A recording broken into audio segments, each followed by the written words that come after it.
Do it again. Come to the Wonder Cave of Wonders, Aladdin.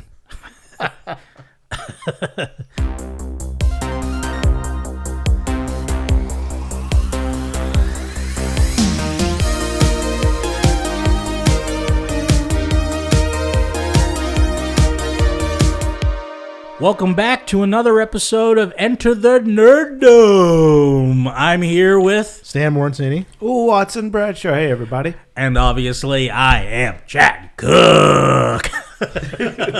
We're bumped today, right, folks? You're fighting for the title.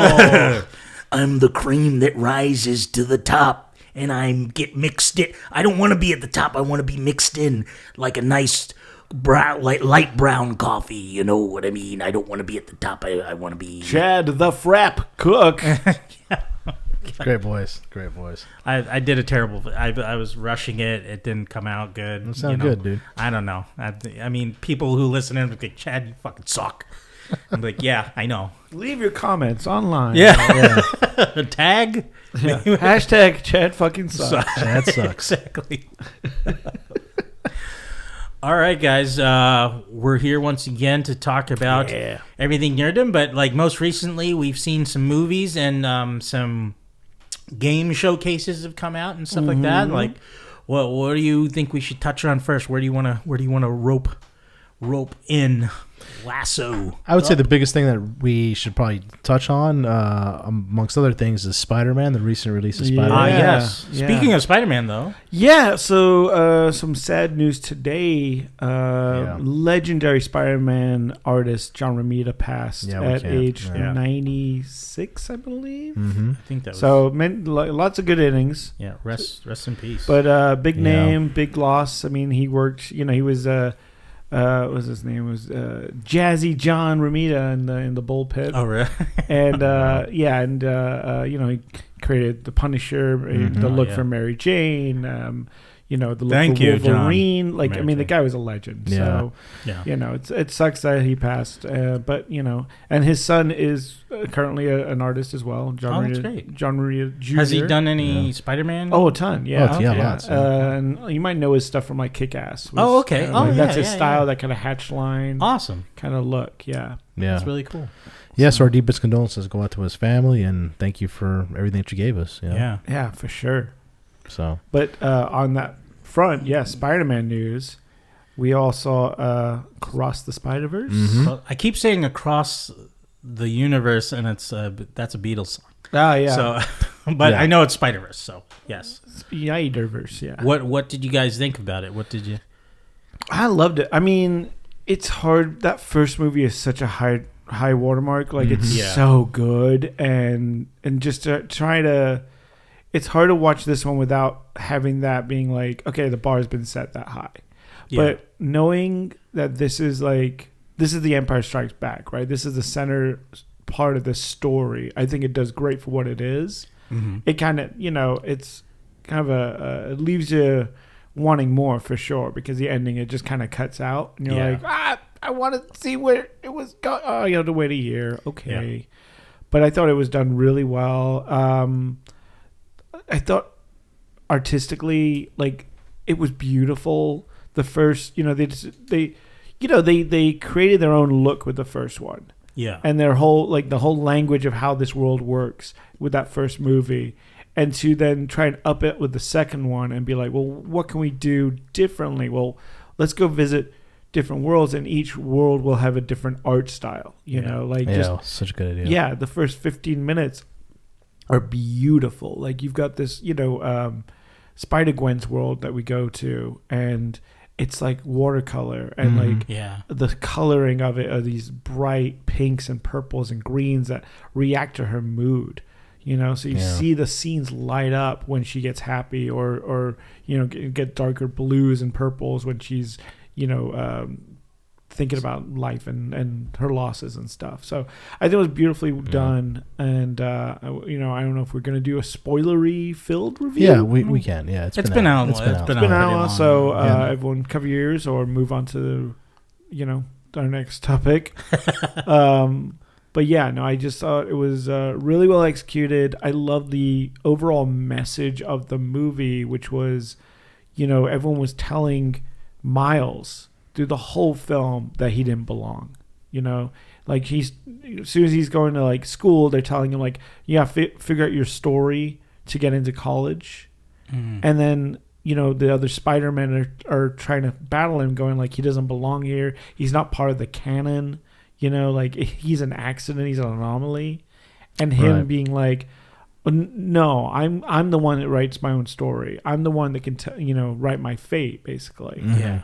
And I just love that like kind of storyline to go with it, and beautifully crafted. And I'm a big nerd, and I love the Spot as a villain, and to see him kind of get his due, and like do in a way where he wasn't just. I mean, he kind of was a joke at the beginning of the movie. Yeah. With the failed ATM heist, which I love, and just the mechanics of how his like dimensional energy works and everything. I thought that was really well done and really great for animation. Yeah. Like it's a perfect villain for that. And just like tying him up into the first one of him being the guy that gets hit by a bagel. Yeah. I love that. Love it. So I love the story. I think I definitely was missing. I miss Nicolas Cage as Spider-Man Noir, or like Spider-Ham, and those characters that we kind of fell in love with the first time. I like the addition of Spider-Punk and Indian Spider-Man and the other ones they introduced, but it felt like it was a very Miles Gwen story that they were going with. No, I thought it was from the beginning more of a Gwen story to begin with, because like it started with Gwen, and then it after her little her scene or her like exposition, the movie kind of actually just starts, like it's introing Miles like the movie just started almost. Yeah. And I thought that was very interesting, and the way the button of it starting with her and ending with Gwen in a sense is just like, oh, it's kind of her movie, and I think, but I did like the movie. I think I didn't see it on opening week, so it people kept hyping up the movie for me, so I was expecting, and I'm a big Spider-Man fan to begin with, so my thoughts were misleading me in directions where I was like, oh, maybe I'll see this, but the stuff that I saw, it was like, it came off as gimmicky to me, and I get it, I understand, it's for kids, and like maybe your character will get a one-liner or something like that, but I had fun though. That was the main thing, and then the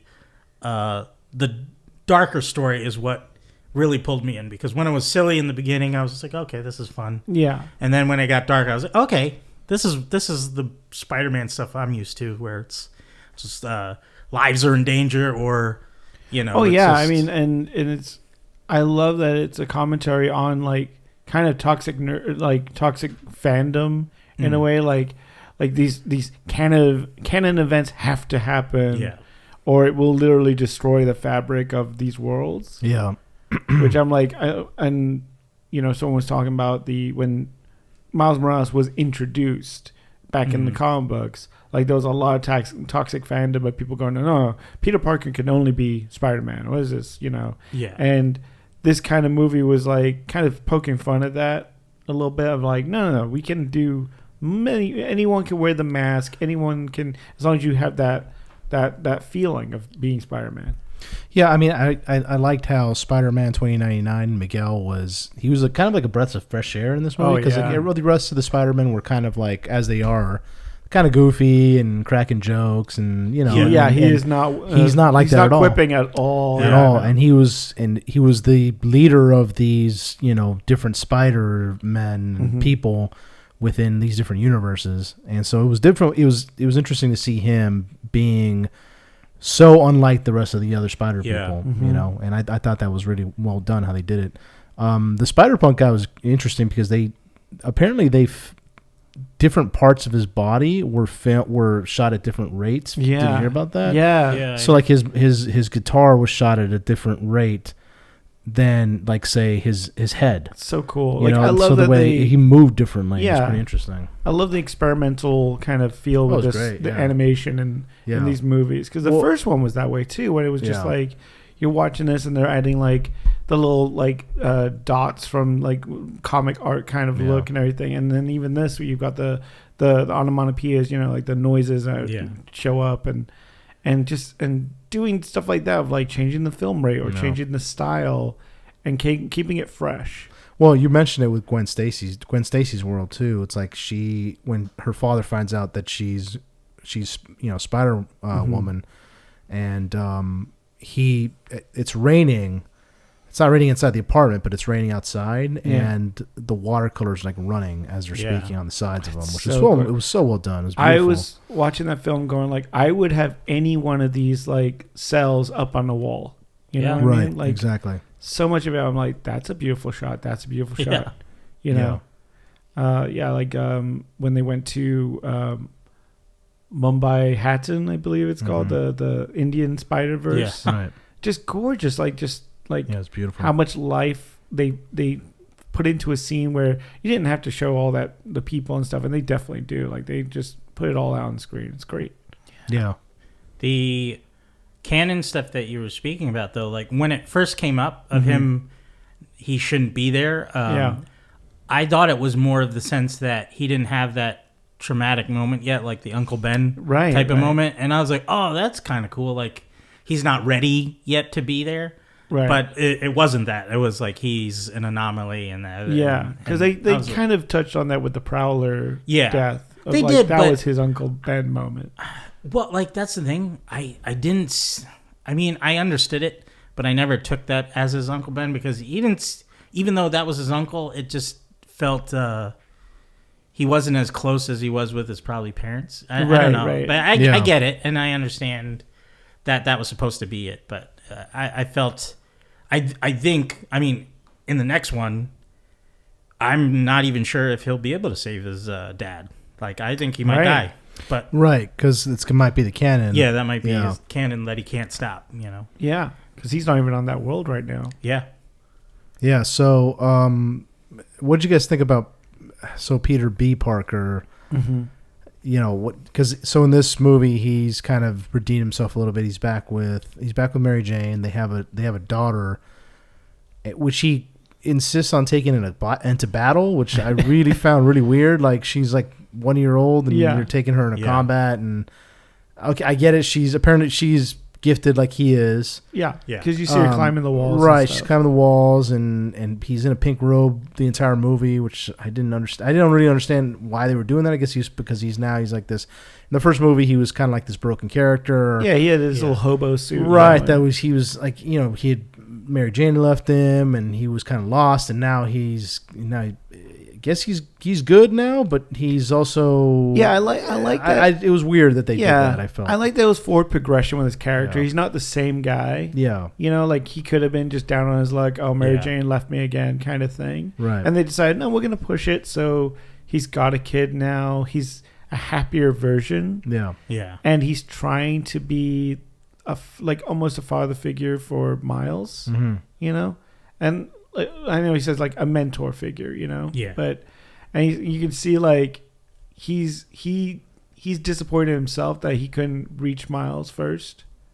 When Gwen went and he was like, oh, why didn't you tell me? Like I think he wanted to be there with when he met Miles. Mm. But so I like that. Obviously, like you have to like make him look more distinct from the million of other spider people that are there. So you put a pink robe on him, I mean, I know that's sort of trying to distinguish him. Sure. Yeah, because there's a lot of spider people. Well, I mean, he's the only one who never put a mask on, really. That's true. He doesn't. He doesn't put it on at all. Yeah. But I really think more strange than him bringing his baby was I forget the Spider Woman's name on the motorcycle. Oh, it's Jessica Drew. Yeah, Jessica Drew.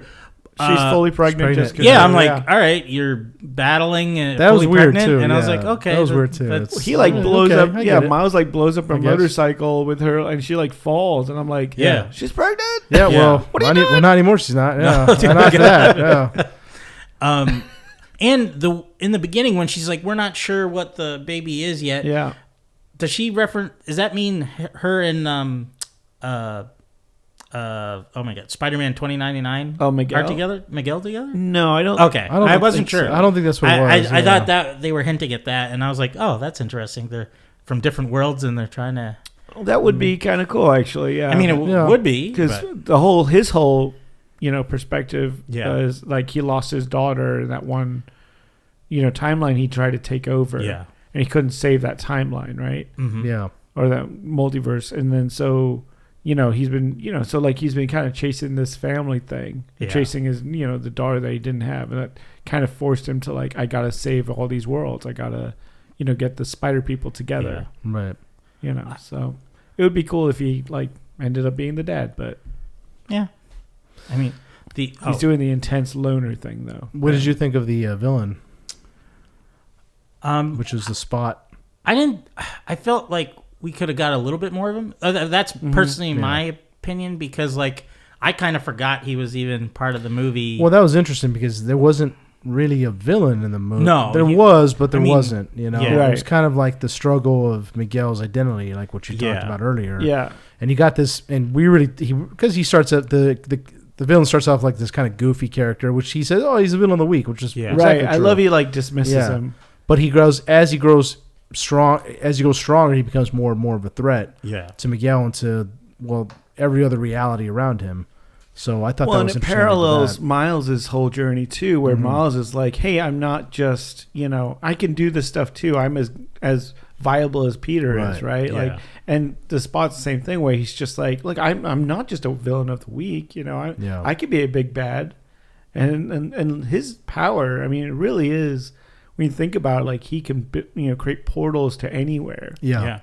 It is an insane level power. Mm-hmm. And he has been treated in comic books as well. He's kind of a schmo, Yeah.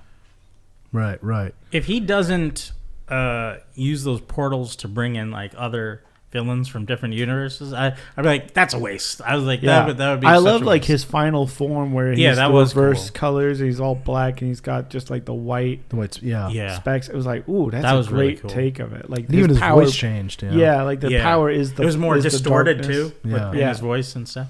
More menacing as well. Yeah. Mm-hmm. Much more menacing.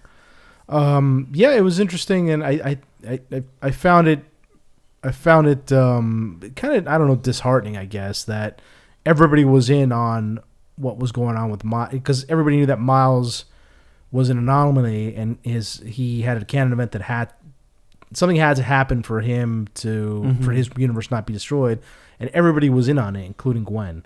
Yeah. Right. And they kicked her out at some point. Eventually, they kicked for not being able to live up to what she promised to do with them. Yeah. But it was, I guess, for lack of a better word, disheartening that everybody was in on it. Yeah. Right. Because you think a bunch of Peters would be like, right.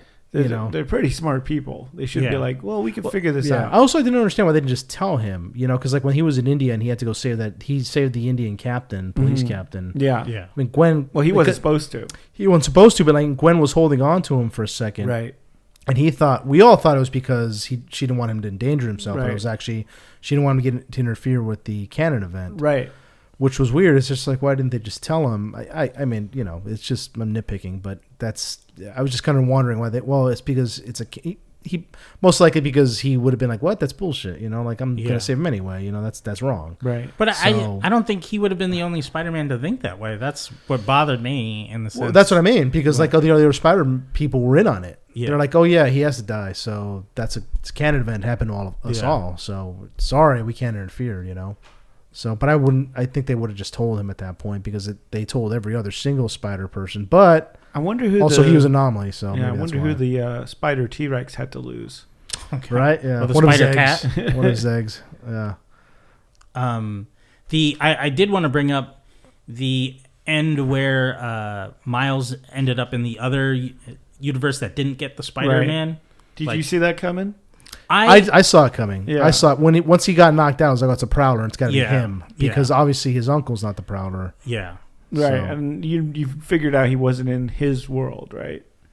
Because Right. there was a lot of people. When I saw it, a lot of people were shocked when they were like, "Oh, he's not home yet." Like, Yeah. I was like, Yeah, clearly on the computer when he typed it said, Universe 42 or whatever. Right. So because I didn't catch it. So that's why. Yeah, because the spider said 42 on Yeah. it, so he got sent to the spider's universe, not his, which made sense. Which I was thinking, like, well, he shouldn't be glitching there because if the spider is infused with his DNA and the spider's from that universe, that's true.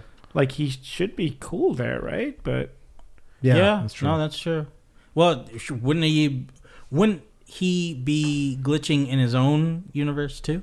Oh yeah, he would be, right. Good point. Yeah. Good point. But take that, Sony. Yeah. Rewrites. I think though that they missed an opportunity with I get why they chose the Prowler for the other Miles, but I think they missed an opportunity to have Miles be Venom or a symbiote Spider-Man. That would be dope. Because in the sense, in my head, I could see it play out like if that Miles lost everybody, or at least his dad, which he did, but I could see the symbiote playing that quote-unquote father figure for him, so that we becomes even more personal for him. And I think it would just... I think it fits better in to me, where he becomes much more evil, and he's like, I'm relying on this to save my people, or do what I have to do. I don't know if he's just a criminal in that universe, but I think the symbiote would have been a better choice than the Prowler. Yeah, I was surprised there wasn't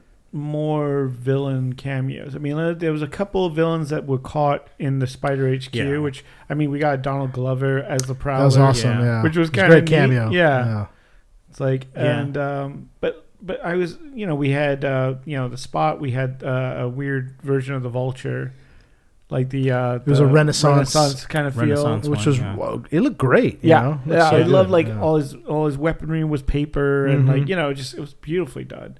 But like there wasn't many more, I think, right? That looked like it was about it. I can't remember anymore. They showed a bunch of 2D villains in the captured squares and stuff, which I was like, come on, you guys could have, But I what a great moment could have been is as Miles is escaping the other Spider-Man, he releases some of the villains just to distract them. Yeah. It's like, hey, Phil Lord hired me on the writing team there because... yeah, that would have been good, yeah. Yeah.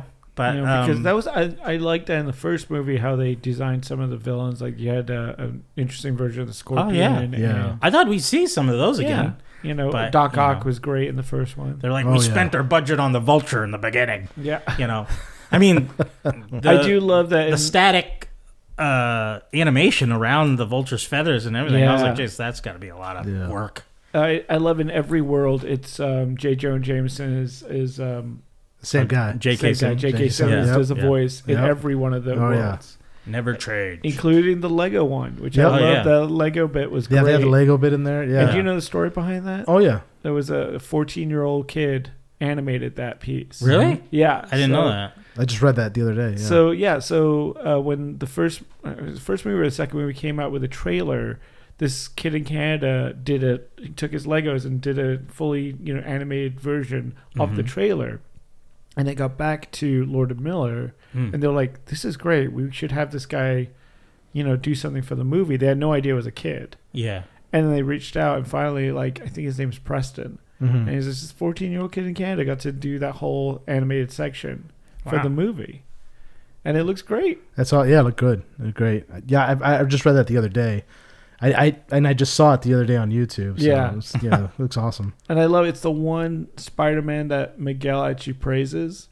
Is like he's like, during the comm calls, he's like, Lego Spider-Man, you're my favorite, or something. Yeah, you're the best one. You're the only one I could trust. Right, exactly, which is so great. So why wasn't he one of your team to go into the other universe? Yeah.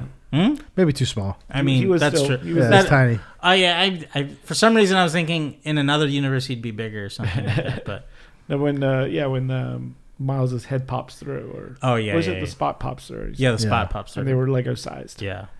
So good. Oh man.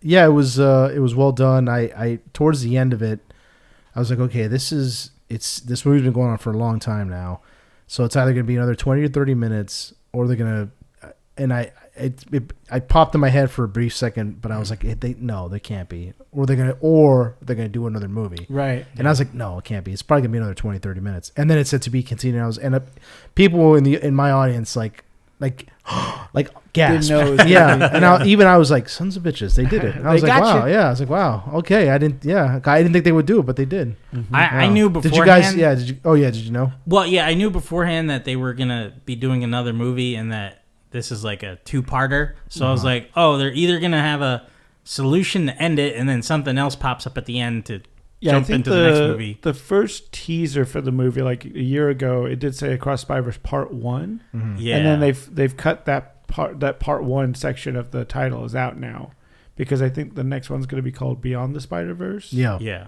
So I think they were just like, we're not doing Part 1, Part 2. Although when sometimes a thing ends on a to be continued, or doesn't actually just say to be continued, but you kind of tell it's a cliffhanger.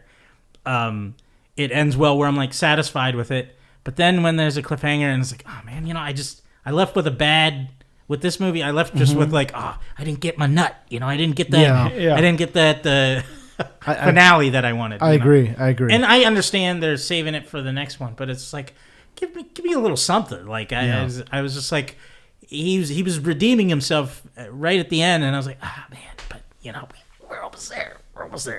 I agree. I felt the exact same way, dude. I felt the exact same way. Well, I mean, at least we don't have to wait too long till the next one. I think it's next year. So. Yeah. Well, I was in my head. I was like, well, if the writer's strike is going on for a year. Well, I'm guessing it might be delayed. It might be pushed back. Maybe just because of that. But a couple other movies are already pushed back now. Yeah, because of that. And I was like, don't push it back.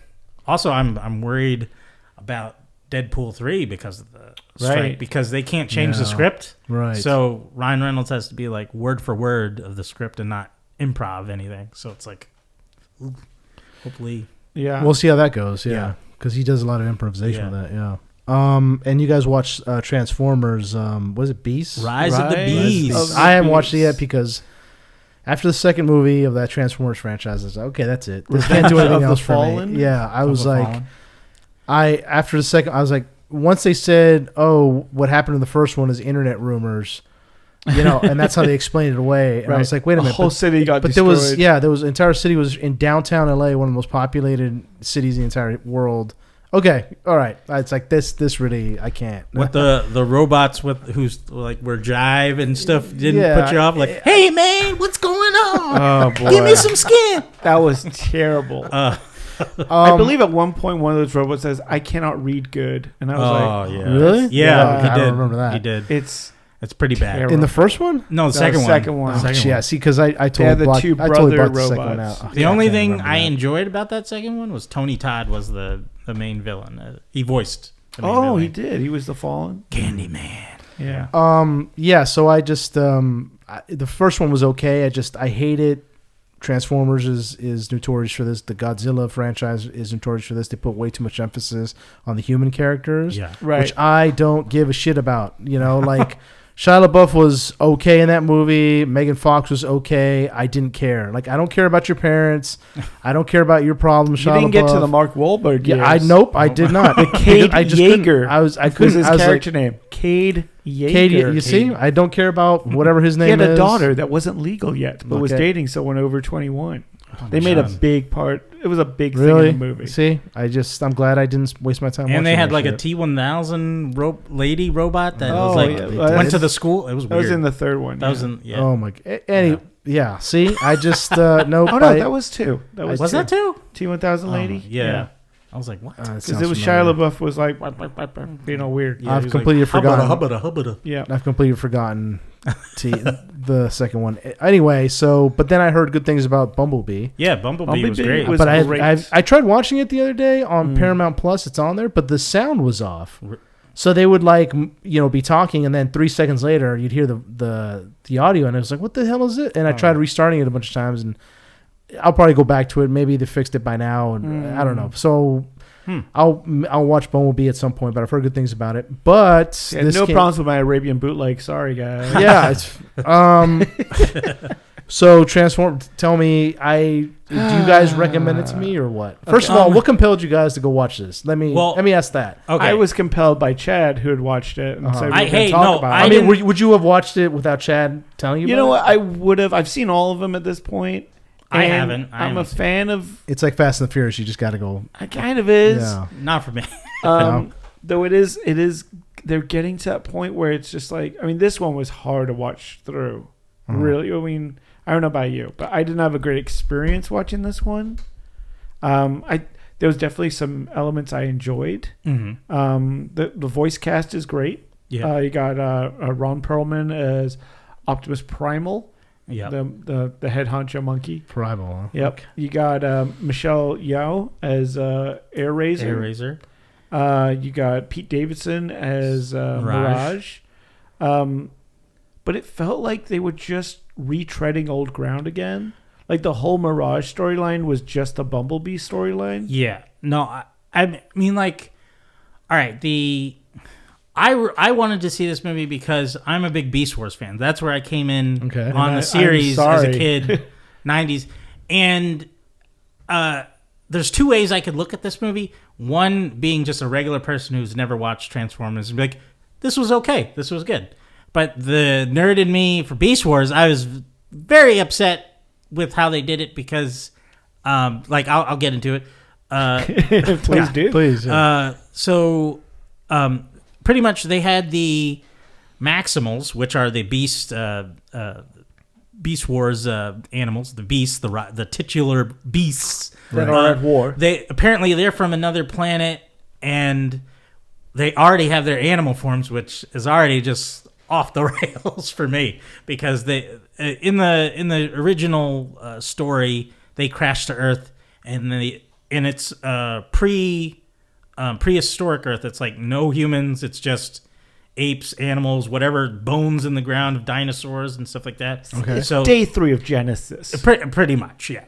And like they scan the area and then they take the form of an animal because in their beast mode, it protects them from the energon that's within the planet because the energon will poison their robotic body if they're not, technical thing like that. Okay. Yeah. No, okay. Sounds interesting. Don't touch on that at all. Yeah. This was not in the movie. Not in the movie at all. Of course not. How do they explain it in the movie? Well, they just start off in their beast mode. Yeah, they're already in their beast modes on another planet. Kind of like it's like the cousin of Cybertron planet. Pretty much. But the thing is, which is revealed later, is it's the future because they're descendants of the Autobots and stuff like that, which they kind of quickly. Yeah, they barely mention it. They barely. It's like I'm your future and your past. I was named after you. Yeah, it was a whole. But technically, so Unicron's coming to eat the Maximal planet, which was sick. It was sick to see which was cool. Unicron like in full planet devouring mode. Okay. Yeah. And he was also wanting the trans universe key. Transwarp. I wrote it Transwarp down. Key. That's what it is. Yeah. Transwarp Key. I wrote because down it could transport MacGuffins. Unicron from universe to universe so he could eat countless planets. Okay. And so Optimus Primal and the Maximals, they escape with the Transwarp Key and they go back in time to 94 and land on Earth, and they've hid for years and years and years. Well, they've been on Earth for a lot longer than 94 because then. Well, yeah, sorry, yeah. They land there way before 94, but we go to Earth when it's 94. So they've been there for a long time, and they're hidden away, and so. But yet they have time to make little statues. Yeah. Well, no, the because they befriend the humans of ancient Inca and Aztec, and those people make these little statues and help them throughout time and whatnot like that. Okay. But your favorite part of the Transform movies, we start on Earth with a bunch of human stuff where it's like we're seeing the main guy. I'm blanking on his name already because I just didn't really care. But he is a person who's lives in Brooklyn because that's a big thing they like to bring up. Of course, represent Brooklyn. And it's the 90s because he has a little brother that plays a Game Boy. Yeah, Game Boy, and what game was he trying to beat? Bowser. He said Bowser or something. Bowser was in a Game Boy game. I think maybe Super Mario 3. I don't think remember. it was that I don't know. 94. I don't know. That sounds sketchy. Yeah. And then he keeps calling him Sonic and Tails, and I'm like, hey, that's Sega, bitch. Well, I mean, yeah, Wow. they had their nicknames for each other. I'm already not liking this movie. Yeah, and he's trying to get a job to take care of his family. Yeah, but, his but- brother is sick. His Yeah. mom is also the same person who plays Miles' mom. I don't think that wasn't the same actress. Yeah, was same it? actress. Really? Yeah. Oh, wow. Wow. She's getting good work as Good for her. Latino moms out there. She's barely in it, representing. Yeah, But- she's in one scene. Yeah. Well, two scenes. She's in Because two at the end, Oh, yeah, she that's hugs true. him when he comes back. She's like, where were you? I was like, oh, yeah, you don't get that discussion at all. But so he's looking for a job, not successful, and he has a buddy on the street that he helps out with, like him making cable boxes or something. he's He's a tech. Oh yeah, he's very good with he's electronics. an ex-soldier / engineer. Yeah. Okay. So he's very good He's got a brain and knows how to fight. Yeah. They make that big point. So yeah, they wanted to make that. He's got a temper. solid for you. I wouldn't say a temper really. He's just Well, they say because- that when he goes for the job interview, and the guy, he's like, "Why didn't you hire me?" And he's like, "I talked to your old CO, and he said you're, head No, of it wasn't a temper. It was like he wasn't reliable. That's what he said. Okay. Yeah. Oh, that's right. He said Yeah. your brain was. And in he's two like, places. he tried to explain Yeah. his whole situation, but he was like, no, I'm not. Yeah. He's like, you're not a team player. And then, He didn't do well in the interview. yeah. Or there wasn't really It an wasn't interview really in an a interview. sense. So Yeah. his friend decides to help him get into a life of crime. Yeah. He's like, use your talents for, making some better money. And which involves stealing a car. And that car turns out to be a Transformer. Yeah. He just happened to steal a Transformer. Well, because apparently the one car sitting in this fancy parking lot, It's been there for a it's few been there weeks. for a long No time, and one's- some guy, his scout was like, "Oh man, it's there for you to steal." You don't see that part Porsche though. 911, Right. Yeah, which Porsche wasn't 9. even the fanciest car there. And technically, a Porsche would be Jazz, not Mirage. But Yeah. I'm not that big of a nerd where I care too much about that. They showed Mirage, like when they did have Mirage change it to a couple of different forms. yeah, Like to change show it- that he can change take change around. Lamborghini, then he changed it to his F1 yeah. racer form. And but so So let me ask this: how was he able to steal a Transformer? well. Well, the whole window Jimmy Right. situation where but it kept locking the door after every time he unlocked it. But then he used his other hand to catch the door handle when he unlocked it with the Boom. Jimmy and opened You the would door. think a Transformer would be a little more complicated to steal than but this just holding a handle. Transformer's bored and wants a little fun. I mean, So it's Pete Davidson. it's Pete Davidson, Okay. All right. So he gets So he him- lets himself get stolen, basically. Pretty much. in a sense, yeah. So But- so he's trying to steal This car. Mirage. While we jump to Elena, which is The girl of the movie. Yeah. Yeah. She's the like an intern to a museum. Or Yeah, she's at the, procure or whatever. I forget the title or whatever. Yeah. But she knows more than Curator. her boss. Curator. That's the. She knows more than her boss about like a whole bunch of stuff, which you don't really need to get into. Yeah. But there's an artifact that shows up that looks like Air Razor. That's like a big bird, and it's got the Maximal insignia on it. And she's like, "Oh my god, I gotta know what this is, where this is from." And so, while it's night and no one's there, She's staying to work late. She's staying to work late, and she decides to take a closer look at it. So this and the car theft is going on at the same time. By the way, she should have been fired. She destroyed that statue. Well, I mean, She scanned it and then it just fell apart. but she didn't go back to work. The work blew up pretty much That's true. after. So I mean, So, technically, haha. There's no Yeah. work to go back to. no, yeah, there's no. So while she's looking at it, All that priceless art. it is breaks just apart, destroyed. and part of the trans warp key shows up and shoots a beam into the sky, and then it cuts to Optimus going, "My God, it's a trans warp key!" It's like we have a way home finally because they've been there for a short while too. After arriving at the end of Bumblebee. Bumblebee, they're pretty much trapped on Earth. Yeah. From the 80s. Yeah. Okay. And so, Optimus sends out a call to all Autobots to come and check out the transwarp key, and it's he playing says his famous line, yeah. Autobots, roll out. come over Yeah. here. Come over here. Yeah. Oh yeah, I remember Yeah. that. I remember that exact Yeah. one. Come over here, Just come over here. Autobots. Please come here. Yeah, exactly. Hey, come hither, guys. Yeah. And then Mirage gets the word, and he's like, "Well, I'll start driving with this kid inside me," and Like you do. like you do, and cops catch him as they're leaving, and a big cop chase happens. Like you've That's seen what we see in the trailer. Yeah, Mirage replicates uses- himself. does his exactly. and does the whole thing, and then they meet up, and he's like, "We're not gonna trust this human with our retrieving the transwarp key," and because this is like a younger Optimus where he's not as trustworthy He still to is human. bloodthirsty. He still wants to kill everyone. But Well, yeah, that was a little weird, but I was is I think so he's ready to destroy everyone. I think he's still off his like war on Cybertron that he's been like, I'm still a soldier and it's my job to Yeah. kill Decepticons and save our people and blah blah blah blah blah. And so, I mean, pretty much, it's a MacGuffin situation. Okay. Total MacGuffin situation. Yeah, where they're trying to get the key, but then it turns out to be only half the key. And So they have to go to a temple to find the other half. And Elena, the girl who's been working in the museum, has figured out where that is. Yeah. So they take her. And then the guy is just like, I'm coming.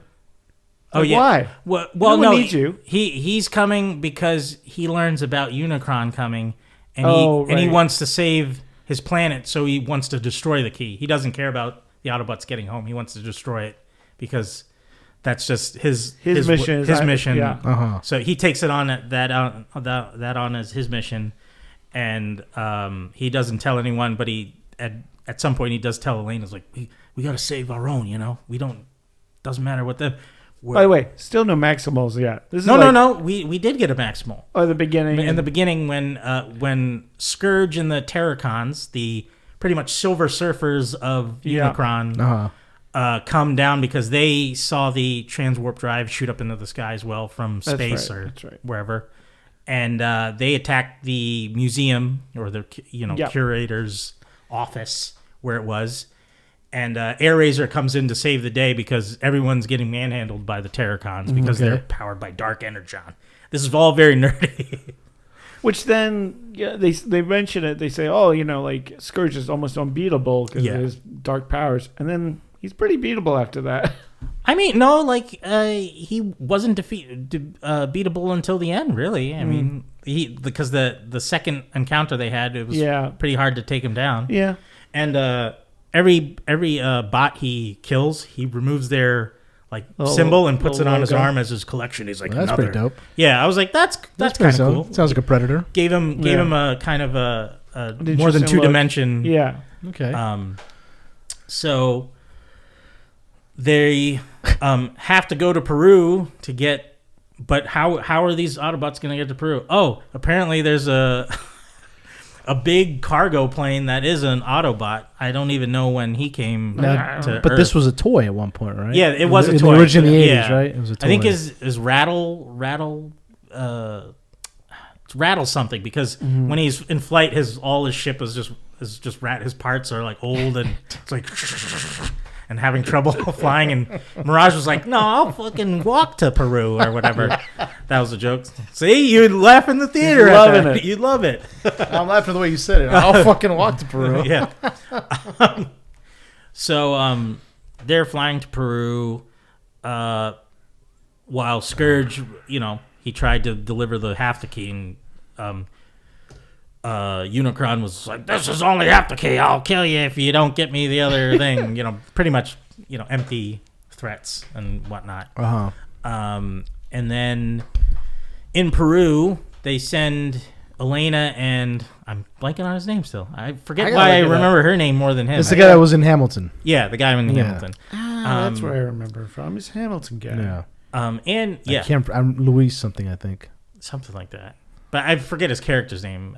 Sonic. I'm just going to call him Sonic because that's what his brother calls him. That's what they call him mostly in the movie. Pretty much. All right. So he plays Noah. Noah, that's the name. Noah. What's his name? What's the actor's name? Anthony Ramos. Okay, Anthony I Ramos. was completely wrong on Luis. My bad. I apologize. So Noah and Elena. But I'm Latino. I can make those mistakes. I mean, that's okay. Yeah, that's fine. That's why I didn't try. That's why I checked.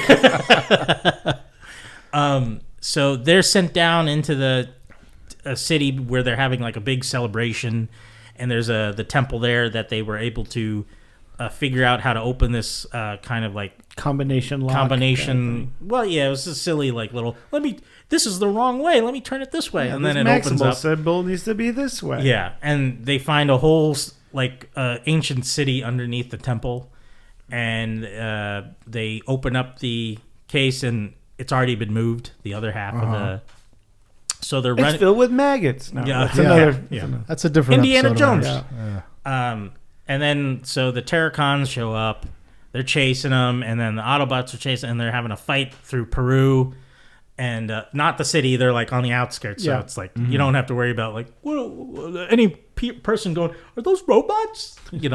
Although the Terracons were running across roofs, so like no one looked up. Little Skittle I'm bombs. sure, yeah. And so it's the 90s. They didn't have. I mean, smartphones. They didn't have smartphones. No one could take pictures or video, so it's all good. It's all good. So they're in a chase, fighting. Scourge hits Airazor with like one of his weapons that like I guess slowly infects her. Yeah, because dark energy. Dark energy, and they escape with the transwarp key. Oh no, sorry, the transwarp key is hitting with the people that Optimus Primal trusted. Yeah, it's a little Peruvian the villagers, family, a little Peruvian village, and so they're. In the woods, they have their little moments talking to each other. Everyone's having their little intimate moments. And, I completely forgot at the museum in the beginning, Bumblebee gets killed by Scourge. Oh, yeah. Yeah, that's a big part. Wait, what? Bumblebee gets killed in the first 10 minutes. That's why I should the never tell fuck? stories. I completely forgot. Bumblebee got killed. Yeah. Does he come back at some point? Yeah, because he does. Okay. Yeah. Well, that's the thing. Is like because they have Mirage, who's pretty much Bumblebee in this movie. Yeah. Right. They're like, well, let's just take out Bumblebee. What year did the Bumblebee movie take place? That was in the That's 90s. in the 80 something. It was in the 80s. Yeah. Oh, like shit. I think it's supposed to be 84 or something. Something like that. And then Because they said they've been on planet for like 7 years or something. Yeah. Okay. Right. Yeah. Because he was also Someone do the he was math also on in the 2003 one, right? 2004. When was that? Yeah. What was the first one? 2002 Two? or something like that. The first Transformers? Yeah. Yeah. With Shia. 2007. Yeah. Really? Yeah. That sounds right. That sounds right. Same year as Crystal Skull. Oh, geez. Yeah, that sounds right. Yeah, I blanked out that year. Yeah, seriously. Some good stuff. But this is a complete reboot, so that Right. Bumblebee isn't that Bumblebee technically. Whatever. Hopefully they don't connect these to the Bayverse. It kind of feels like they are. I just don't jinx it. That was my other Don't jinx it question. for That was me. my other question. Are all these movies connected? Well, here's the thing, because there's a thing at the end that I'll speak Oh, on. boy. That I don't think. yeah, I don't think We'll go get ahead. to the big spoiler.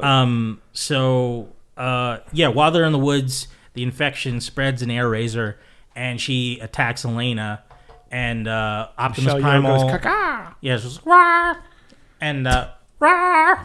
Oscar winner. Oscar, Yeah, there you Oscar go. Made her win- do that. Yeah. And Optimus Primal had to put her down. He was like, Oh no. he like bear hugged her to death, and I was like, I thought he was gonna just snap her neck. But he's like, shh, no, it's okay. Go to sleep. It's okay. It was like the scene in I Am Legend where he's holding the dog. Oh, He's like, shh, why'd you have to bring that up? don't worry Oh. about a thing.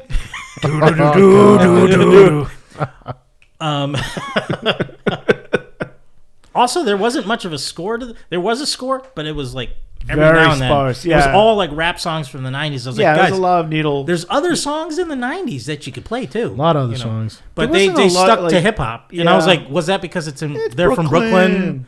But I was like, I don't know. For some And you only knew it was the scenes- 90s because like every now and then someone would be wearing a Jordan T-shirt or something. Well, no, there was like, that, and like a little TV would say O.J. Simpson, blah blah blah, and some stuff like that. And I was like, okay. I must have blanked out those bits. Oh no, it was a quick thing when he was coming into the interview. He was like, O.J. Simpson's lawyer, blah blah blah. Everybody's wearing Batman '89 shirts, Proud of Dick Tracy shirts. Yeah. Yeah. And then so Airazor's dead. 94, they would be wearing Jurassic Park stuff. Oh, that's right. Yeah. That's true. while Air was attacking, Scourge came in and was able to steal the transwarp key. He got the key. He drives off to a local volcano in Peru. Like you do. Mm-hmm. And he sets up his rig to summon Unicron. And everyone's like, "Oh, we're too late. We messed up. He's got the key, and it's already we're all gonna die." And then Noah comes in and is like, "Hey, man, we gotta." He Huddle up, everybody. Yeah, he's starting to take charge. His military kicking in. He's home team, baby, home team. Oh yeah, home team. I said that about 17 times. But so they commence their attack on the structure to stop the summoning of Unicron. Yeah. And they figure there's a back way into... Oh, yeah. There's a tunnel to turn off the... Yeah, and there's a code that they can put in that'll destroy the beacon for Unicron. Okay. Yeah. And Elena knows the code, so she's important to be there, too. Yes. And, They gave Noah They're like, you have a job. hand... Yeah. Pretty much this little hand cannon thing. Oh, yeah. They're part of Mirage Mirage pulls it off and gives it to him to put on. So he can protect himself. It's a little wrist laser gun. Okay. Yeah. And so while a Nerf shooter. Though. Yeah. while Elena and if Noah, it was the 90s, they would be making that toy. That'd be a Nerf shooter. Very true. Surprised we I'm haven't surprised. Seen that. I'm sure that might come out. Who knows? So Elena and Noah are crawling to the center console, and Scourge isn't just. Oh, I forgot to mention. The tower shoots out all these minion, little bots, spider bots, minion bots, and so they have a horde of bots to fight, or mindless bots to go up against. Right. And so everyone's you finally. This is a big part of it. You finally see the Beast maximize because they never maximize the whole movie. Finally, yeah. And that's really Autobots transform. That's the Maximals thing. It's like Maximals maximize, and they finally do it. And it's only brief cuts of them in their forms, and I'm like, there's very few of them. There's very few Maximals. Well, yeah, there's Rhinox, there's Cheetah.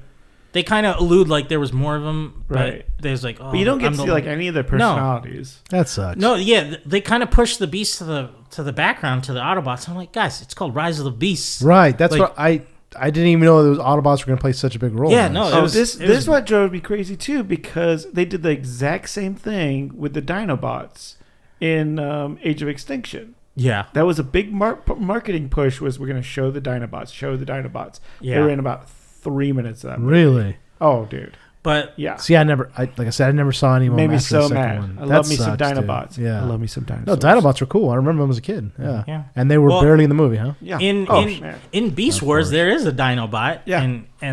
And also Megatron's a fucking T-Rex, and I was like, oh, maybe we'll see Predacon T-Rex. You didn't see one Predacon in this film. Well, actually, apparently, I looked it up later. Those scorpion things were supposed to be Predacons. Oh, okay. And I was like, all right, well, they were mindless and didn't speak at all. Wow, really? Yeah. And they didn't say at all at any point during the movie that's a Predacon. Nope. No. Not a word. And not there's a word. two Scourge is two lieutenants. Oh yeah, Battle Trap, I think it's Battle Trap, and then Nightshade is the other one. It's the lady. Is the lady air? She could fly, but she is a car though, which was I was like, oh, that's interesting. Yeah. But she had these ninja swords. She's the one that kills Bumblebee. Okay. No. Scourge kills Bumblebee. Oh, you're right. You're right. Yeah, and it's pretty much just the three of them. They're the king. They're the big robots to take down and stuff. And so the battle's going on. They take down Battle Trap. He was a big. Oh, when they activate the beacon, it lets off a wave of energon. Oh yeah. This is important because this is how you have our Lord and Savior Bumblebee's resurrection. Okay. On the third day. Was the wave of energon hits him, and he's like, I'm better. I don't know why everyone's such a Bumblebee stan. I'm like, I get it, he's cool, but he's not. He's Optimus is the guy. I mean, Optimus Prime. Optimus is the guy. Plus, you've Optimus Primal there. Put him. Yeah. So so they're getting their asses handed to them by Scourge and his cronies. He picks up Noah. He's throwing Noah around. Yeah. And Mirage is I'm going to do the big sacrifice play. Yeah. and gets in front of Noah and takes a few blasts from Scourge to be like, I'm keeping my promise to your little brother. I guess keep you alive. And then he's like, I'm going to need you to take the wheel as he dies. And then hit the wrist cannon that he has absorbs parts of him. Parts of him. And he's got this. If you remember, did you ever watch the original cartoon? Like the G1 Autobots? Yes, yeah. Well, it was a long time ago. Yeah, no. Well, apparently the human kids had like the spacesuit thing, and I think that's what inspired I remember that. this thing. But this was like a mech suit for. Yeah, it looked a lot like the first G.I. Joe movie. Yeah, where I was just about to say the mech suit in that. Yeah. Oh, okay. And so he accelerator suit. He could jump, and he's got blades in his arms and a blaster, and so he starts fighting Scourge, but on his own, and then Optimus comes up and they like double team him a bit, and Scourge is still like beating him, and then like. Does Optimus Primal join in? No, I don't think so. No, they Primal's going against the other two lieutenants. Yeah. The actually Scourge takes both of them down pretty easily, and then all of a sudden, Led Zeppelin's "Immigrant Song" kicks in. No, I thought it was LL Cool J's. No, it is. It makes me think of. Thor. Thor coming in. Yeah. He gets his like Thor moment of the cargo plane, which is not even fighting. He was just like off in the chilling. Just chilling. Yeah. I was like, okay. He picks up Bumblebee and he flies him in, and Bumblebee dives out and starts shooting everybody. And he like wrecks. Yeah, I'm like, come on. Bumblebee is just ripping fools apart. I mean, like. Well, he just gotta recharge. Yeah, maybe the Energon powered him up. Yeah. Hey, I'll give him that. But another thing is, a lot of the Autobots and the Maximals, they weren't using their guns, which is a big part of a lot of blades, a lot of blades, a lot of hand-to-hand combat. I was like, no. Even Optimus is like a lot of axe wielding. Yeah, and I was like, his arm turns into a cannon. Right, his arm turns into a gun. Yeah, why is he like shot one or two? You got to be careful with that nowadays. Come on. I mean, that looks like a gun. It's like a tube on his arm. Oh, goo. Oh, that's gonna influence me. Oh yeah. But exactly, yeah. And it's a ball of light. Oh yeah, that's little, whatever. But then Scourge destroys the console, so they can't put in the abort code. Yeah.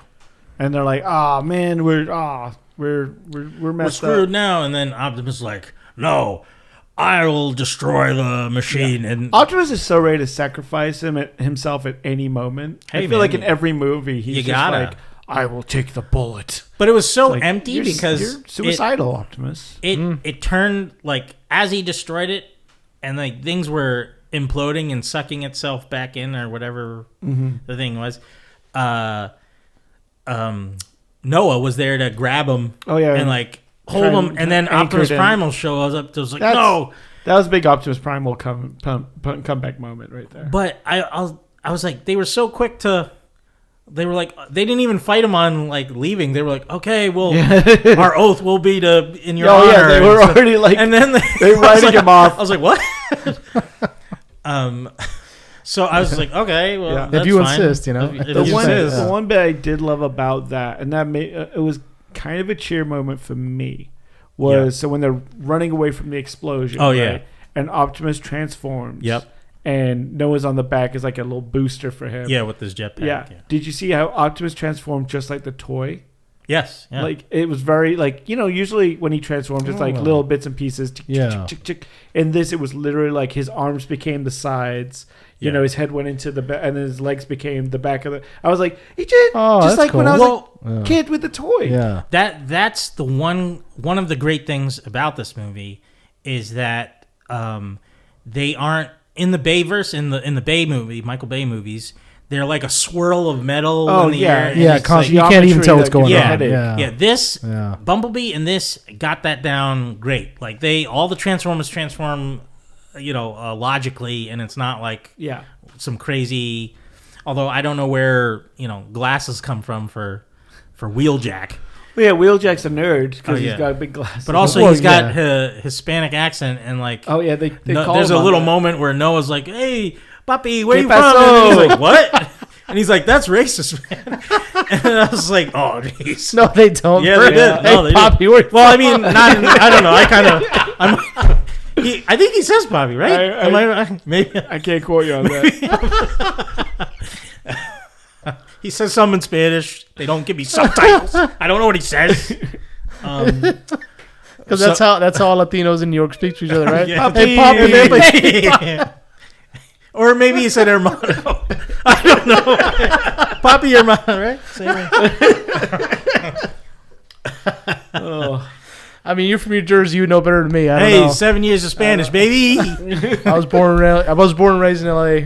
Mexican. We don't call each other Poppy here. I don't know. Maybe in New York, I guess. They all do. Yeah, you know.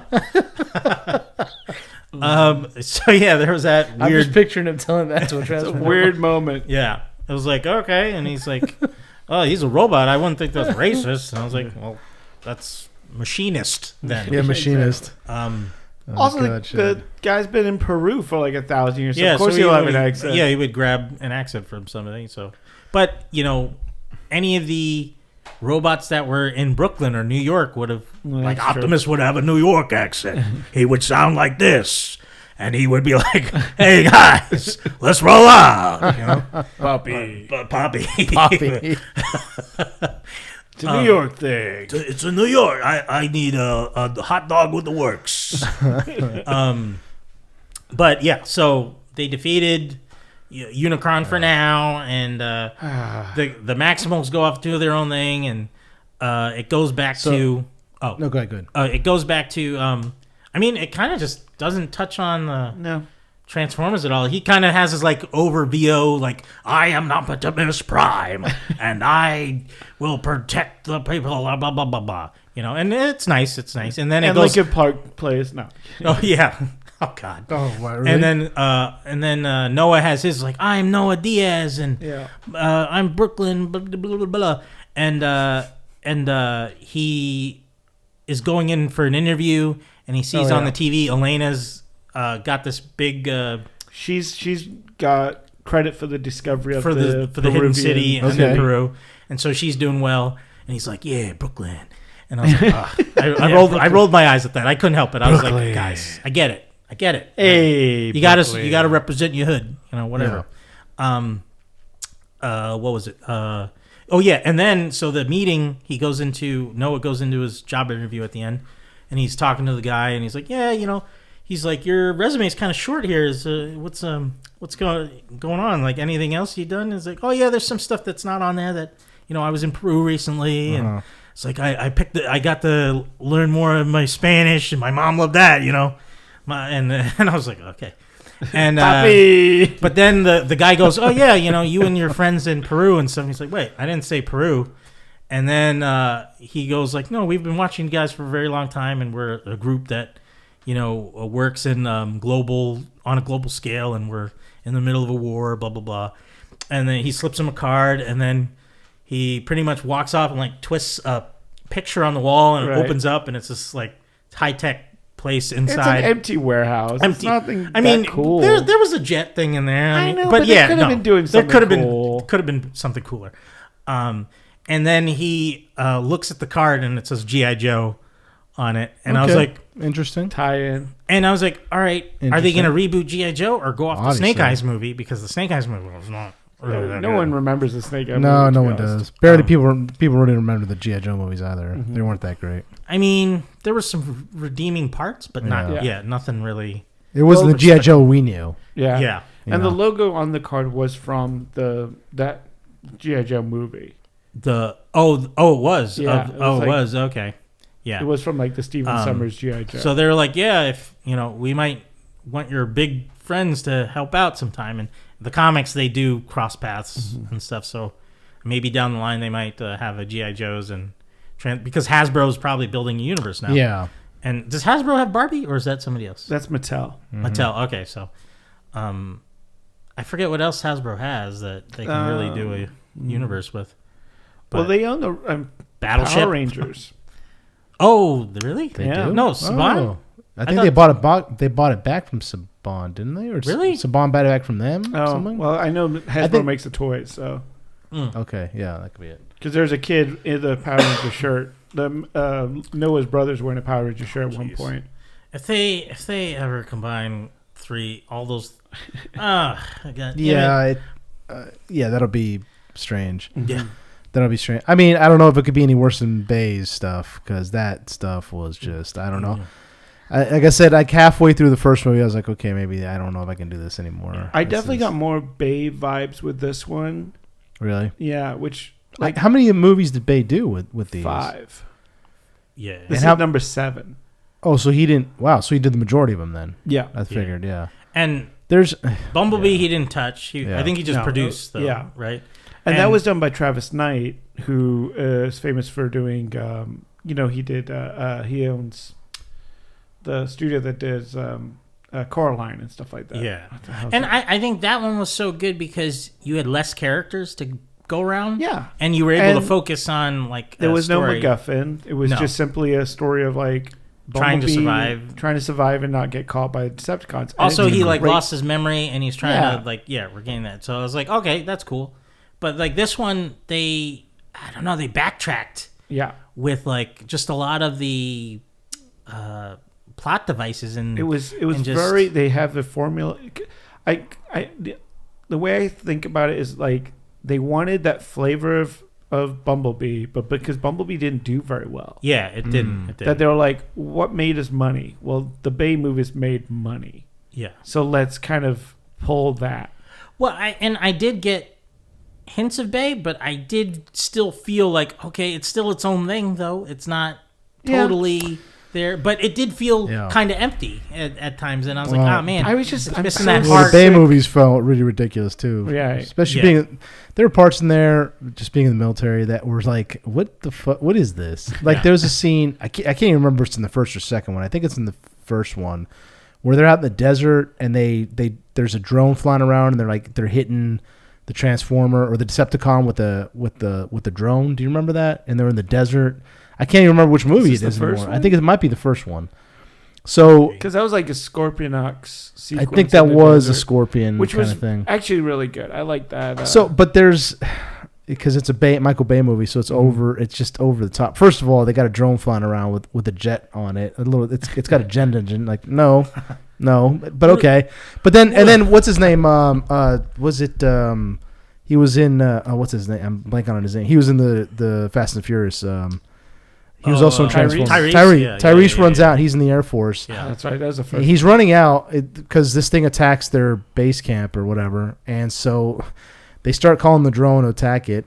And Tyrese runs out there, and he's wearing an Air Force PT shirt, which is and he's wearing fatigue pants, the Air Force fatigue, and then he's wearing a red beret, and I'm like, what the fuck are you wearing? Like, what is this? Why are you wearing all this? This is like, it's 3 different uniforms. What are you wearing? It was just ridiculous. I mean, it's just nitpicking for like military stuff. But it's just like after a while, I was like, I can't do this anymore. Oh, then you're gonna hate G.I. Joe. I remember Transformers, the second one, and then the second part of was the Death Dealers. What's it called? Underworld. Oh yeah. So I remember those two movies, the second Underworld and the second Transformers movie. They came out around the same time, around 2006, 2007, right? Somewhere around there. Somewhere, around there. And so I remember thinking, like, I think I'm getting too old for this. A little fatigued. Yeah, because it's like, it was the first time that I wasn't interested in those movies. And I'm like, I'm just not interested in these, like, flashy, like, shoot 'em ups with, like, very little plot and, like, terrible acting. Like, and right then and there, I was like, oh shit, I think and ever since then, I'm like, a lot of movies like Transformers, like Fast and Furious, I'm just like, I'm not interested in them.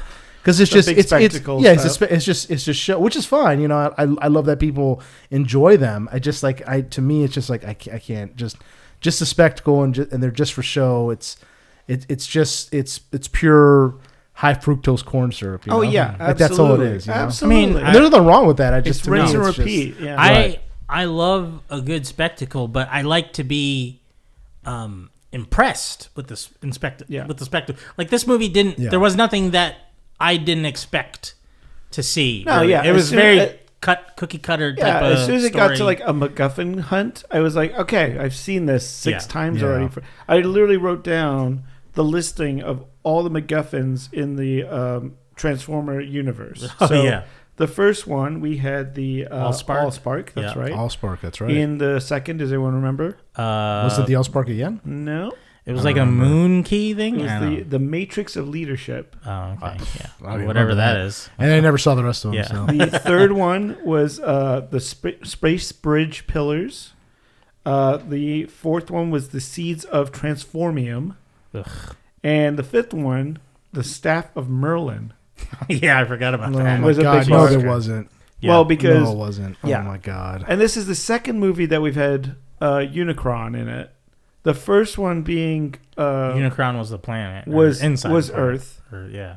Earth was a transformer, Yeah. Oh, that's yeah. I heard. which yeah, then something they about just that. abandoned that, Yeah. and now we had Unicron in this movie, but we never see him transform into a giant robot.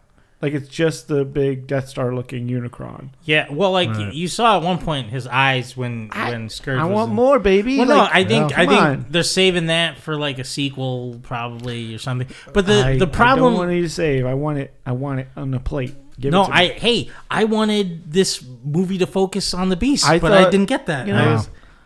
I mean, look, Peter Cullen is mid-80s now. Yeah.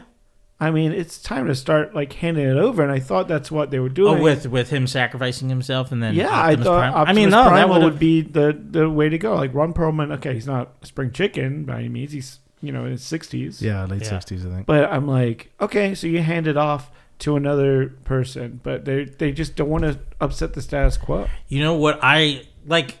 This would have made up for the whole movie for me if they had the Beast Wars theme song for like somehow incorporated in the battle scene or just something Right. with the just the A little nostalgia, but yeah, with the guitar riff, it's like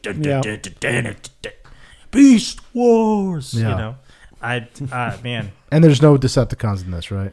No. It's Terracons, and then like I'm sure what it was Unicron killed whatever planet and just kind of like, recruited whatever bots that he got from the other planet. What So he that's kinda why does. Yeah. that's why the Predacons were like non-verbal, just scorpions. Yeah. Because I remember. why well, Same thing with the Air Razor, where she gets infected, and you kind of see and her she's taken transform. And control. Yeah, she's like, "Rah." Michelle Yeoh. Oscar did winner. they? Because I don't remember it was what is it? The animated movie back in the 80s. Do you remember? yeah, With Orson Welles playing him. Yeah. yeah.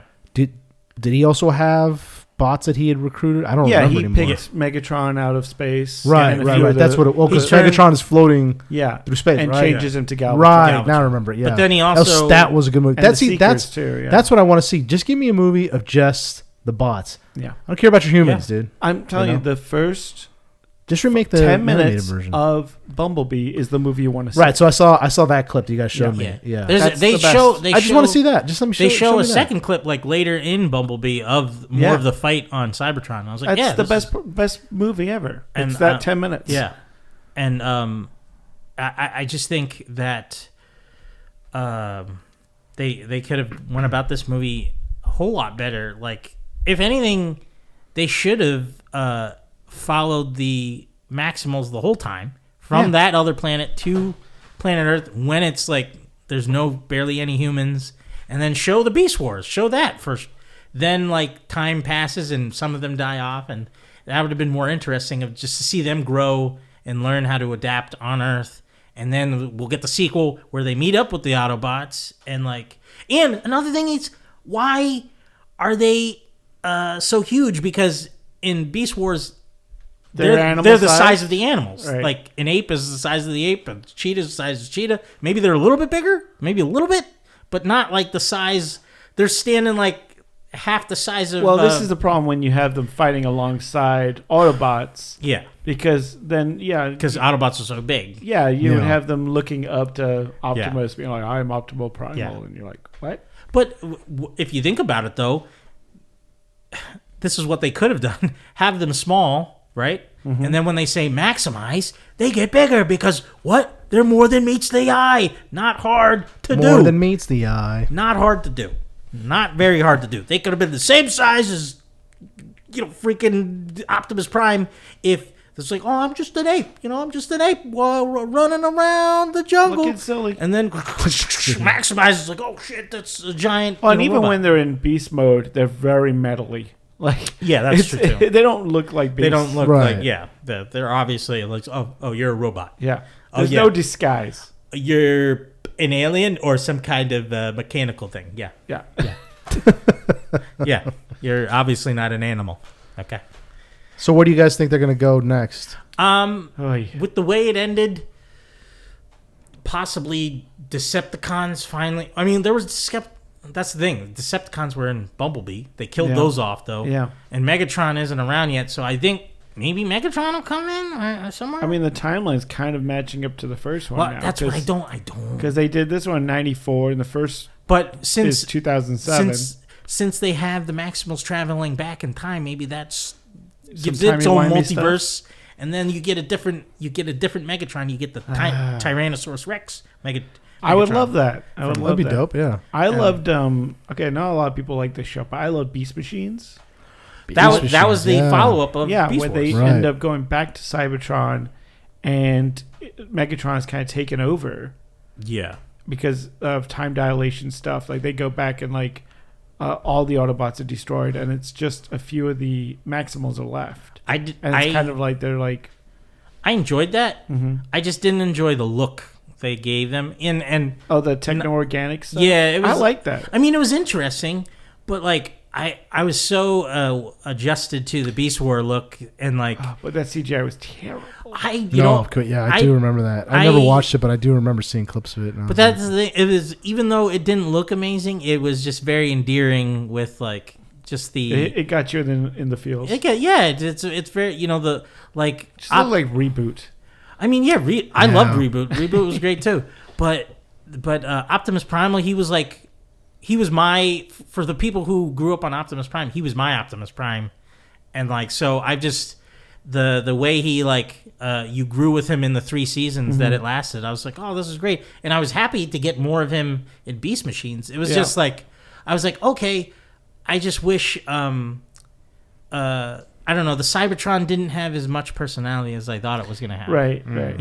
So that was also limited. I mean, limited budget. Yeah. Limited, they could only animate a few people. No, and that was the thing. And it's very, very. Megatron had a hive minding with all the bots, and I was like, yeah. this is kind of, it's just him. It's but yeah. But all in all, it's I would say, if the rest of this series turns out to be amazing, I would be like, all right, I'll have this in the collection. I'll have it. I mean, I got to rewatch Bumblebee just so I can I really love Bumblebee. I just rewatched it again. Yeah. Maybe a couple of weeks ago. I think it was on Hulu for a while. Yeah. They do a great job with that. It was so good. And yeah, I was like, well, what happened to Haley Seinfeld character? I was like, they kind of say one thing off. Yeah. In the beginning, it was like, oh, I know you have had a great experience before Bumblebee, but this is different. You banged that Earth girl. I was like, oh God, you destroyed her bones. Literally crushed her. Yeah. Literally crushed her. You should know we can never mate with human beings. We are of another race. That's why we have RC. Oh God. She's the Smurfette, I mean, she is. I mean, that is kind of cool though that her motorcycle has a fake person on top of it. I was like, that's smart. That's pretty cool. That's pretty cool stuff. Mm-hmm. Interesting. And she used her guns. Yeah. I was like, why couldn't everybody else use her guns? She was like the sharpshooter of the... She was like, choo-choo-choo. She had 2 pistols. Mm-hmm. And give Rhinox his minigun, not a big hammer that you see for 2 seconds when he's off screen. I guess they wanted to go with the primal nature of the Maximals. They had all these bladed weapons and staffs and stuff. I would have went into that boardroom. Who's ever writing this movie just smacked them in the face. Like, get out of here! Get! It's like, what do you have in the Beast Wars? What do you have in the Beast doing? Oh, they're gonna stay in their Beast mode the whole time. Get the hell out of here! Go! Get! Just ridiculous. Chad's just slapping the air right Just now. slapping the air. Oh man. I mean, that kind of goes into what we were talking about earlier with we watched a bunch of trailers for Xbox. Xbox just had its release, showcase. So we were just talking about that earlier, how video games are now taking a lot more chances in terms of storytelling than movies are. Oh yeah. You know, and if this was another Beast Wars video game, it'd probably be a lot different. What you're talking about, them using the guns and not staying in their beast mode the entire time, that's probably something we'd see in the video game as opposed to what we'd see in movies nowadays, which movies are a lot less willing to take risks nowadays than the video games are. We have so much more compelling, different-looking video games and storylines than we ever will movies.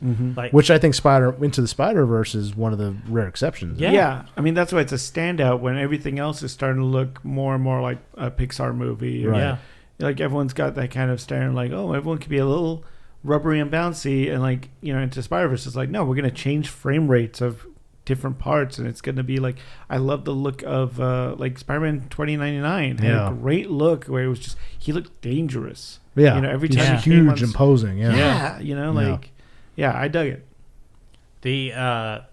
I mean, going off of some video games where the best Transformer games are two of them, Fall of Cybertron and War for Cybertron. Fantastic games. You could look up some gameplay and some like cinematics from that on YouTube just to get a hint of it, because it's for the PS3, Xbox 360. You might be able to play backwards. Like, it might be in the library if you have the PS Plus or Game Pass or something. But those, like, that's what you want from a Transformers movie. It's on Cybertron. It's all bots. It's voice acted by, you know, Peter Cullen, obviously. And then I forget who. I don't, Frank Walker comes back? I think, Frank. No, I think it might be. It sounded more like Agent Smith. What's his name? Hugo Weaving. I'm not sure if it was him, but it sounded like him, sort of. But it could have been Frank Welker. I don't know. Anyway, games can take so much more because it has to be interactive. So it's like you can't be as boring. Sometimes nowadays it's a lot of decision making in games, and it changes the plot so you're in control of the story. So.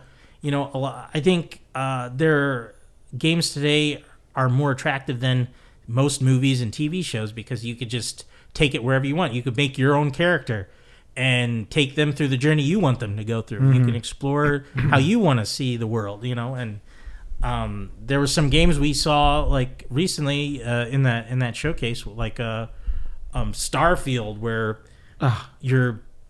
it's crazy how in depth they made that game. It it's looks like beautiful. Space exploration, gorgeous, and they give you a plot to go with too, so you're not just like. It kind of reminds me of like the show The Expanse. Yeah, like it kind of has that feel to it, you know. Yeah, because I think I heard they were kind of like still making the tech kind of grounded and old. It's almost like a punk, future punk type of tech stuff. So it still kind of looks grounded a bit, and I was like, that's really cool. And a lot of the things you could do is just, you know, you could leave a planet and go right into space and just, you know, go around as you like. And I think that's just open sandbox kind of thing. And some people are overwhelmed by that type of thing, and I get that because it's like they would like a linear story. And some games that are an open world give a linear story, so you're not like, oh, what should I do next? I don't know. What's your preference? Do you prefer an open sandbox kind of world, or do you like, I got a game, I can grind through it in like 8 hours and be done with it? I mean, it depends. Like, when it's a game like, let's say GTA or something like that, I like to go through the story, but I also like to do the side missions and stuff to acquire the wealth and stuff I need to buy guns and things like that. Right. But you're a collector. You're a nerd. I mean, that's what we do. That's it. That's true. But like, I never went around like, you know what? I'm gonna go kill a bunch of hookers and then. But I mean, there were times where after I beat the game, art imitates life sometimes. After the story, I would like, you know, drive into a crowd of people, and you know, that wasn't me in real life, you know. And like, you know, I tried to see how long I could last with a throwdown against the cops with a 5-star wanted level and things like that. So, I mean, it's different. It's like Skyrim. That game's very open world. There's so much to do, but I wanted to learn about the world too. So it's like I kind of want to just see what I come across by traveling around. Like, let me look at the map, and I was like, okay, there's this here, and I'll kind of make a zigzag and see what pops up, and and then eventually focus on whatever mission I want to do. I don't know. It's very up in the air for me with that type of stuff. But but I do have to be in the mood for an open world game sometimes, because then I'll be like, what, this is too much right now. I'd rather play like a game where it's like a shooter, where it's like, oh, it's a little shooter story, which is still fun, but it's like I don't have to really be in the game, where it's like I don't have to. It's like, oh wait, where was I going? Oh, I need to bring these tulips over to Mrs. Gordy Baps. I'm making these names up. Hire Sounds me. real to me. Some studio hire me, because I'm writing the story right here. There you go. Yeah. There's a strike going on. They can't hire you. It's like, oh, she'll give me this, and then I can do this, and then this, and then blah, blah, blah, blah, Yeah. I'm all about open world games. I love it. I love it. You're playing. Yeah, I'm playing Elden Ring right now. That's a very open world game. How far are you in, do you think? Who knows? Probably 10%. And I've been playing it for 80 hours or some shit. Well, you're getting your money's worth. Yeah, exactly. Well, that's what I love. I mean, it's the attention to detail they put into those kind of games. The fact that you can choose to do as much as a plot or as little as you want. I love that. I love the fact that you get the choice of the example of freedom. It's your choice. Yeah. Or the illusion of choice, whatever you want to call it. I love that. If I just want to go and just then grind, and Elden Ring is a good example. Yeah. I just want to grind and get points to be able to level up. You can do that. There are certain areas you can go and you can just kill enemy or collect random artifacts in the world and sell them to get the money you need to use to level up. That's great if you want to do, but you need to do that in order to advance in the game itself. Yeah. So it's kind of like they kind of cancel each other out. But I love it. So I love open world games. But at the same time, I still like a Modern Warfare. Which is just a fun shooting game, and it's got cool weapons in it, and it's just got some you can fly a drone around in some missions, and blow buildings up, and that's cool too. So sometimes they get creative with those stories for the shooters, but it's like it's obviously all fictional or based on like the slim part of reality. But it goes like, oh, what if history went this way instead? Yeah, exactly. So and I always like that. What if games where it gives you like a what if scenario, or like, oh, and I'm in. There was a game called Something Liberty, where it was like Nazi occupied New York, and I was like, this is interesting, and it didn't really I do remember that. Yeah. Turn. It was like Turn something. I think I forget, but I know what you're talking about. I can't remember what it is either. But I thought, this has never been done before. Like, I mean, like maybe in a movie or a TV show, it's been slightly covered, but you never really got it in a game. And I was like, let's explore this. Even though it was very linear and it's not as open as these newer games are nowadays. Yeah. But still, I think the ideas alone, even if the gameplay isn't great, if it's a good idea, I might stick around just to see what happens. Well, and I was just thinking about too, like, because I was very much into growing up, platform games, fighting games, linear kind of gaming like that. Yeah. And one of the first games I remember playing that had that kind of open worldness and the fact that your decisions mattered and changed story was Fable. Oh, which I was just about to mention that. Yeah. Which we're getting again. Yeah. We got a new one coming out, which looks amazing. We just saw the trailer. Yeah. The trailer looks dope. I like the whole look of it. I mean, it's so incredible. Yeah. Well, one of the great things I loved about Fable was that you could buy properties. Do you remember that? I don't know why I love that so much about Fable 2. You could decorate your home too. Yeah, you could decorate your home. Yeah. You could get married. Yeah, have kids. Like, it was just, I was like, what? It's just so awesome. And you could pick what side you were going to fight on and like which alliance, where your character is. And how the choices that you made determine how good of a person you were. And they had the dog with you in Fable 2. And it's so, I think that game inspired so many after it, like The Witcher and of course, Skyrim and all that, because you could choose, you could make all those choices. Yeah, exactly. So. So I think maybe probably the first major open world was probably GTA. Right. You know, which probably inspired Fable and vice versa. So, but it's just like some of those choices you can make. Like I remember there was a choice that in Fable 2, which I loved, where there was a choice where you could sacrifice the people around you, or you could sacrifice yourself, but you would have to age yourself. Like you'd be gone for like 10 years or something like that. but you come back, and then so you can make that choice, like sacrifice people around you, or get instant wealth, or you save the people. I'm sure I'm misquoting it, but or you save the people around you, but you lose like 10 years of your life, like in this one, you're gone like in some kind of island for 10 years, and you come back, and the dog was still waiting for you. As soon as you got back, the dog was waiting for you there, and there was this kind of like omnipresent like being that was like, oh, like you're such a good person, and look who's waiting for you after all these years, just still your loyal friend is the dog. Ugh, I was like, oh, come on. And then the dog then you were older, like they had aged you, like you had like gray hair, and the dog couldn't move as fast, but he was still with you. What a great! I love that. I love that game. That was at the end of the. Yeah, that was at the end of the game. So that happened. Made me want to cry. No, you're gonna play it again. Yeah, exactly. Yeah. Fable 2. What a great game. And then So what are some of the other things that impressed you from the Xbox demos? Star Wars Outlaws was a big one. Oh, huge! Good. Yeah, look good.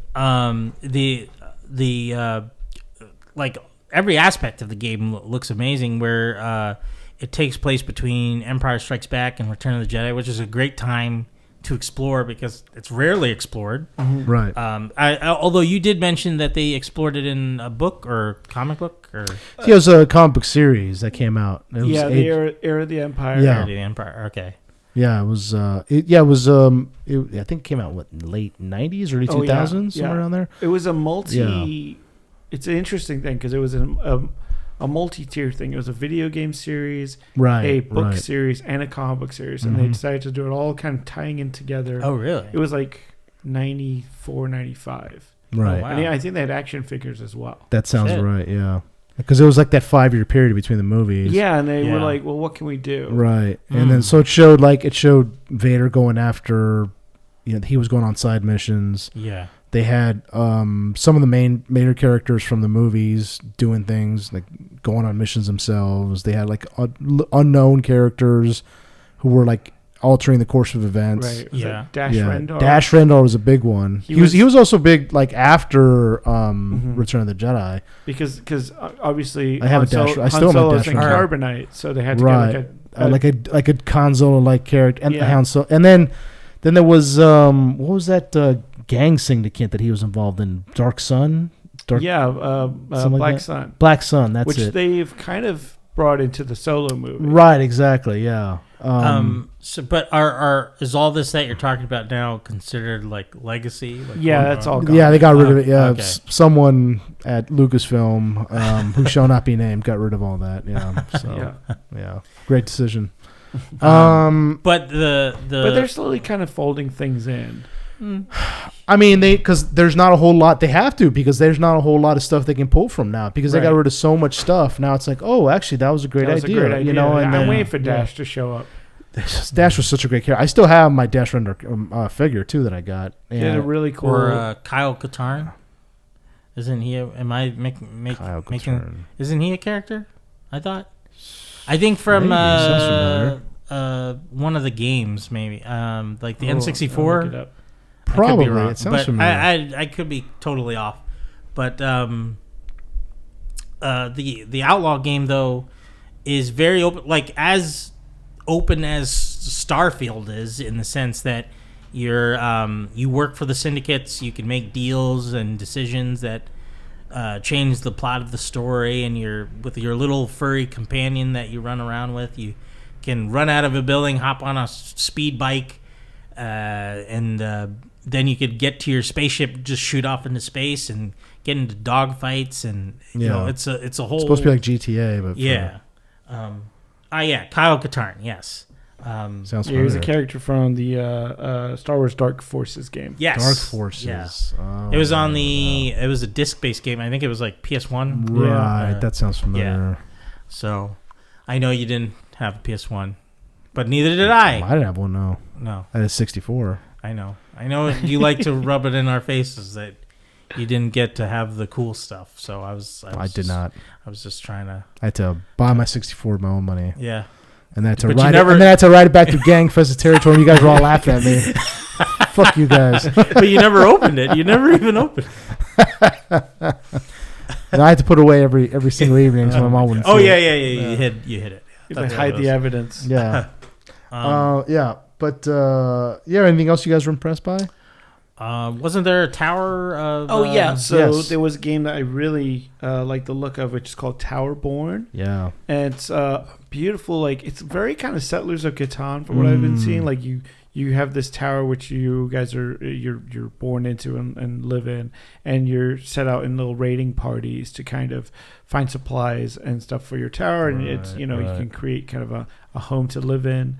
And the art style of it is this gorgeous kind of very like 2D Studio Ghibli style anime with like kind of cell shaded characters that you play as, and I think it looks gorgeous. I'm looking forward to playing. Yeah, it's really beautiful. It's like anime style. It's Yeah. gorgeous, and I mentioned that I'd love to see like a Mega Man game. Yeah, and that style. that, Because the colors are so vivid and bright, and just it looks like this beautiful kind of bouncy world Right. that has just happens to have monsters in it. Yeah. Yeah, it was great. Yeah. And so we also wanted to ask Watson had an opportunity to watch The Flash. Yes, I did. Oh, yeah. And so we wanted to get a spoiler-free review from him. Yeah, because it doesn't come out till this weekend. Thursday. So, first of all, how'd you get the tickets, and what do you think of the movie? Answer this in that order. So I got the tickets through. I got an email from Warner Brothers for they were doing like a fan screening. And I got them real late. Like I checked my email real late, and I was like, oh, let me see if I got an open ticket. And there was one like row B. Like I'm like way up the front. Yeah. But it was the IMAX screening in Burbank, That's awesome. So I got to see it on the IMAX screen.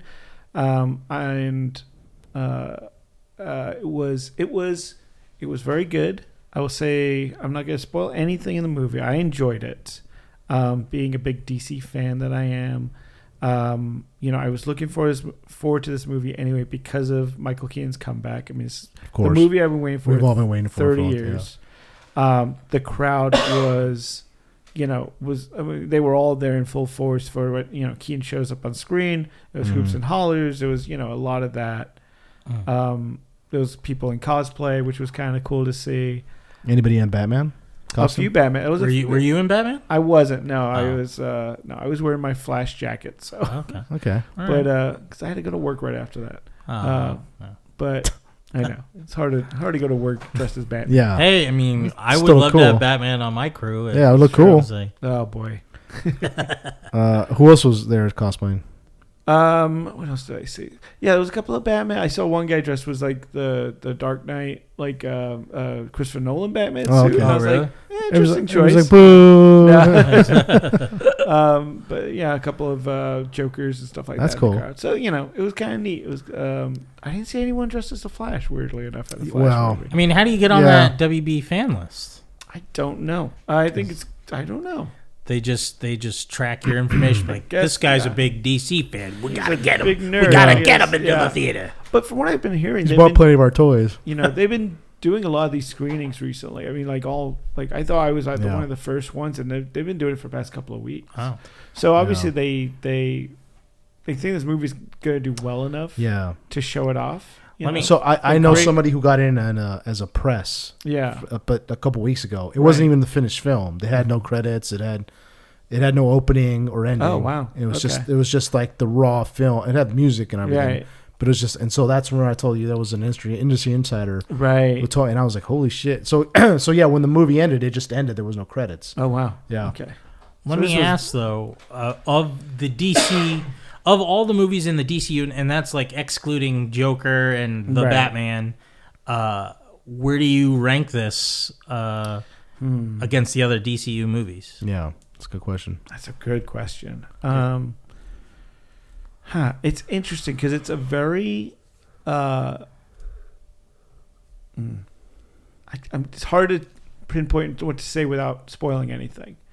Tonally, it's kind of all over the place. They definitely want it to be a fun film. Yeah. But then, it's still firmly set in its DNA is the Spiderverse. Yeah. So it's trying to like be of two worlds in that way, and also be like nostalgic with all the Keaton stuff, and so it's like a fan letter to any DC movie. But I'd put it over Justice League for sure. Okay. And it's hard because personally, like my personal taste in DC films, like I loved the Nolan stuff, you know? Yeah. And like I love the Matt Reeves, the Batman movie that came out. I'd say it's better than Wonder Woman 84. Okay. Maybe not the first Wonder Woman? I put it on par with Wonder Woman. Really? Yeah. Oh, okay. I put it up there with the Wonder Woman. I think it's better than Aquaman. Better than the James Gunn Suicide Squad?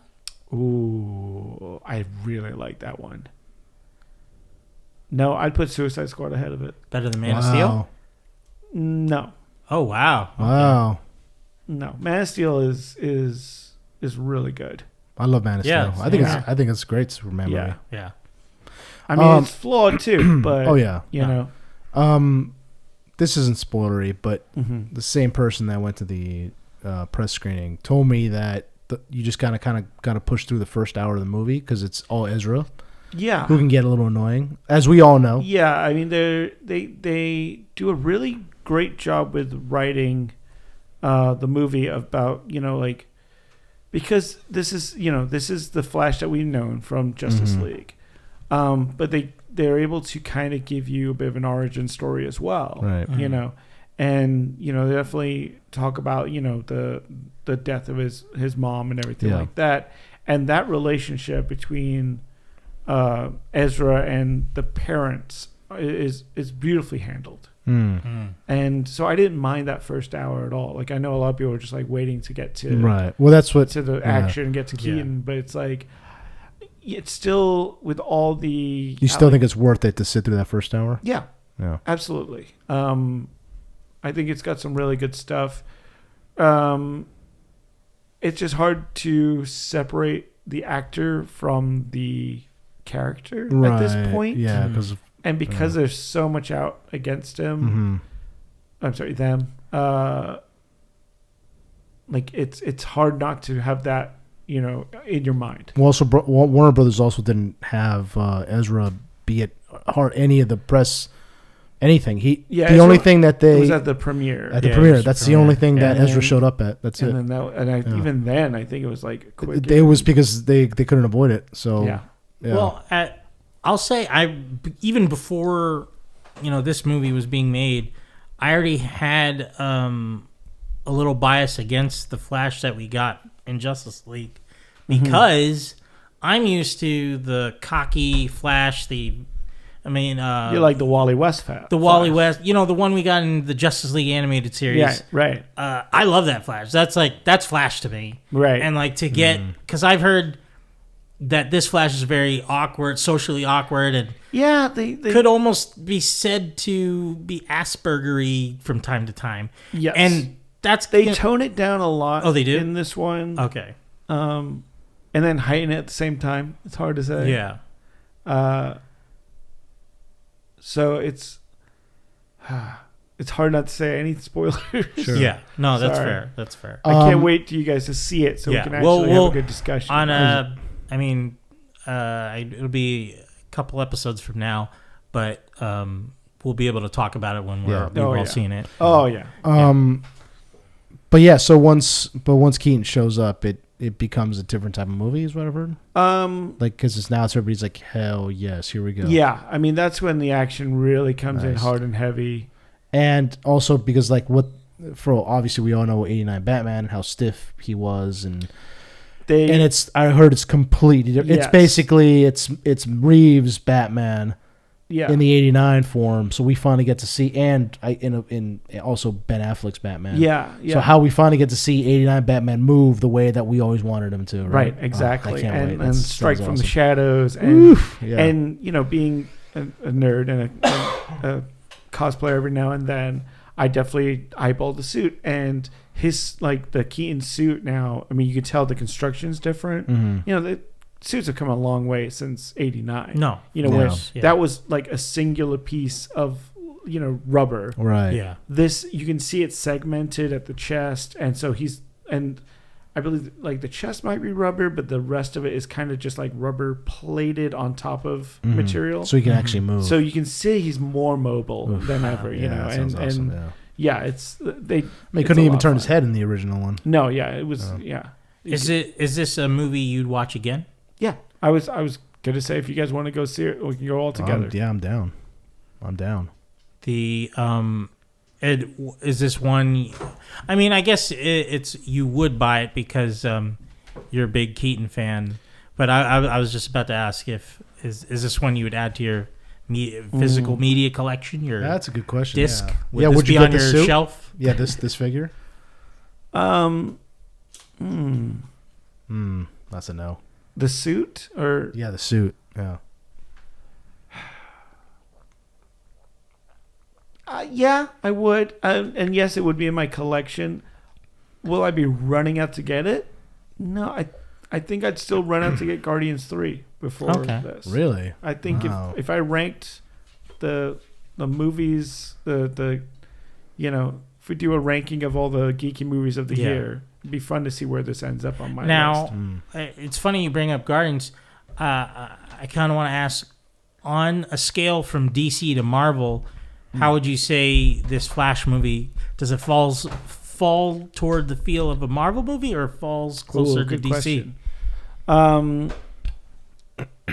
It feels like a DC movie in terms of like, I'm also like, I just saw, Shazam! Fury of the Gods. Okay, yeah. And it definitely feels in that same wheelhouse. And even Aquaman has its kind of like, they're not taking themselves as seriously as like the Spiderverse, right? Yeah, Right. yeah. So, and that plays in this. So yeah, I definitely think it's more on the DC side of things, but definitely you can feel that influence from the the Marvel stuff. Okay. Interesting. All right. Yeah. Well, I can't wait to see it. I mean, Yeah. I mean, I think it's worth it just seeing for Keaton in action again. I want to see it really. Yeah, I really want to talk more about it, but without spoiling anything, it's really hard. Okay. No, I hear you. I also heard, again, this is a spoilery, but a lot of people thought that I guess Superwoman or Supergirl? Supergirl. Yeah. So Supergirl is, everybody thought that she was going to kind of dominate the film itself and be stronger than everybody else. And she's not. She's just kind of they do a good herself. job to balance it out. Yeah, okay. I feel like That's between everyone, it's pretty well balanced. Awesome. Yeah. Good. Awesome. Oh, and how was, as far as the villain goes, what's his name? Michael Shannon. Yeah. I mean, he's always incredible. Yeah, I mean, it's hard. It's basically the same. It's the exact same villain from the Spiderverse, he's right? playing Zod. Yeah. Yeah. I wanted to ask because at least from the trailers, I was like, do you think Michael Shannon's face was just imposed on the helmet? A little. It feels that way. Yeah. Like he wasn't really there. It was just. Yet again, it was hard to tell because I was like so close to the screen. Yeah. I'm like, everything looks a little off when you're that close. Like I would like to see it from like. You're just row looking F, up the entire time. Yeah. Yeah. Especially you need IMAX. a chiropractor afterward. Oh man, especially with that IMAX screen, it's just like there's not an inch of my sight like that wasn't taken up by screen. And I would like to watch it again a little further back. But it does kind of feel like I don't think he was in that suit at all. you know. Interesting. Okay. Yeah, I can't wait to see it, man. Just to have Keaton back. Yeah. Can't wait to see it. Yeah. Okay. I mean, if there's anything else you guys want to. No, I mean, I think that'll wrap it up. I just want to bring in one more thing. Sorry about that. Yeah. We talked about this earlier. Just real quick, what do you guys think about this? It doesn't seem like because we were talking about Transformers earlier before we started the podcast, and it doesn't seem like there's any more toy tie-ins with major movie releases anymore. Yeah. Do you remember that? Like every time that we had a major, speaking of 89 Batman, speaking of Dick Tracy, Jurassic Park, every single time we had a major movie, huge drop of toys, right? For every single franchise. Well, and I don't know, it's not something that happens anymore. Well, the problem is nowadays is kids don't really play with toys that much. I mean, there was an article, I just read an article about how collectors are the ones that are really saving the toy industry right now. Because kids aren't buying action figures. Kids aren't buying, they'll play on, Fortnite. Or, if they release a Star Wars, skin on Fortnite, people will play it. That's so sad. Well, but I mean, the times I'm in Walmart or toy stores are gone now. Yeah, so it's that's the thing, Walmart, too. Target, or whatever supermarket store will have their toy aisle. And I've walked down a couple times, and I do see sometimes they have like the recent Transformers, like a few toys out or stuff like that. But it's but they're I never pricey. see. That too. The price has gone up considerably. I mean, when we were kids, and the quality is still down for those. Yeah, I mean, at least some of them I've seen where it's just like, a kid would play with this. Right. This isn't for someone my age where I would be like, not that I play with, toys or nothing. I'm not trying to. I mean, nobody said that, but you brought it up. No, so now I mean, it makes now it's just now it's a little suspect. I just. I mean, but they go on the shelf. Yeah, I mean, my kid is really into Super Mario now because of the movie, and so he has a bunch of little Super Mario Brother figurines now that we picked up. But I think that kind of like. Are they from the movie? No. Oh, so they're just random actual Super Mario stuff. Yeah. No. But he, he watched the movie, loved it, and was like, "What can I get?" Same like Pokemon. Like we have so many damn Pokemon balls in my house now. Yeah. Because he sees them on the street. He's like, I want that. Also, there's no more commercials, really. Yeah, that's the other thing. There's no Saturday morning cartoon. Yeah. Like it's all streaming, so you don't. You could skip. Yeah, exactly. Like kids don't watch. There's no like rush to get up in the morning to watch your cartoons. Yeah. You can watch them anytime you want. Yeah. Without commercials. Yeah. I mean, it's funny when my kid was over because we don't have cable at my house anymore. We cut that cord a long time ago, and so but my mom still does. So we went over to my mom's house. And I put on, I forgot what Nickelodeon or something for the kiddo, and it was like a commercial came up. He was like, "What is this?" Like it. He didn't understand. He didn't understand that he could pick any show he wanted, and it would start anytime he wanted. Like no, it's 3:30. It's when it starts. Yeah. My godson. It's a different world. My friend was telling me that when my godson was younger, that he loves SpongeBob SquarePants, and so he was watching it on the streaming, and it was just and so then it came on TV, and he's like, "Oh yeah, SpongeBob," and he couldn't differentiate between the streaming and and so the commercial come on, he get furious, like, "What is this? Like, what is this? Why like, did they stop? Yeah, my what? show? And he'd be like, and he'd try to explain, "Well, it's a commercial," and he's like, "What the what?" And he's just make it go away, and he's like, and he was like getting pissed, and he's like, I can't make it go away. You got to just sit through it, dude. I mean, yeah, it's sad that I also brought this up because we're trying to get one of your friends on who owns a toy store. Yeah, and so that's why I hope we get him on, because I really want to talk to him about what you just said, how it's just basically toy collectors that are keeping the toy industry, alive, and how there's no more Saturday morning cartoons, and I remember the toy commercials from when we were kids. Yeah, even the toy lines that are coming out now. If you look at them, they're all stuff from our past. It's Transformers, it's Ninja Turtles, it's Jurassic Park is still out there. There's no like new brand. Like when we were kids, I mean, you remember there was like a new brand every week on the shelf. It'd be like, I don't know, what was this, like Skeleton Warriors or something. It was everything. It was wrestling. It was it was RoboCop and Terminator. It felt like they were trying new things, and now it's very much Star Trek. rehashes of like, oh, you guys like G.I. Joe in the 80s? We got G.I. Joe now. You got Ghostbusters? There's Ghostbusters now. Yeah, and they're definitely gearing them towards adults too. Oh yeah, for sure. I mean, like it's great for us, but you're not gaining. And this is the same thing with comic books right now. It's what comic book readership has gone down dramatically because they're writing comics for adults. They're not writing them for. I started reading comics when I was a kid. I was like 10, 11 years old when like the death of Batman stuff happened. Yeah. And I was reading it, and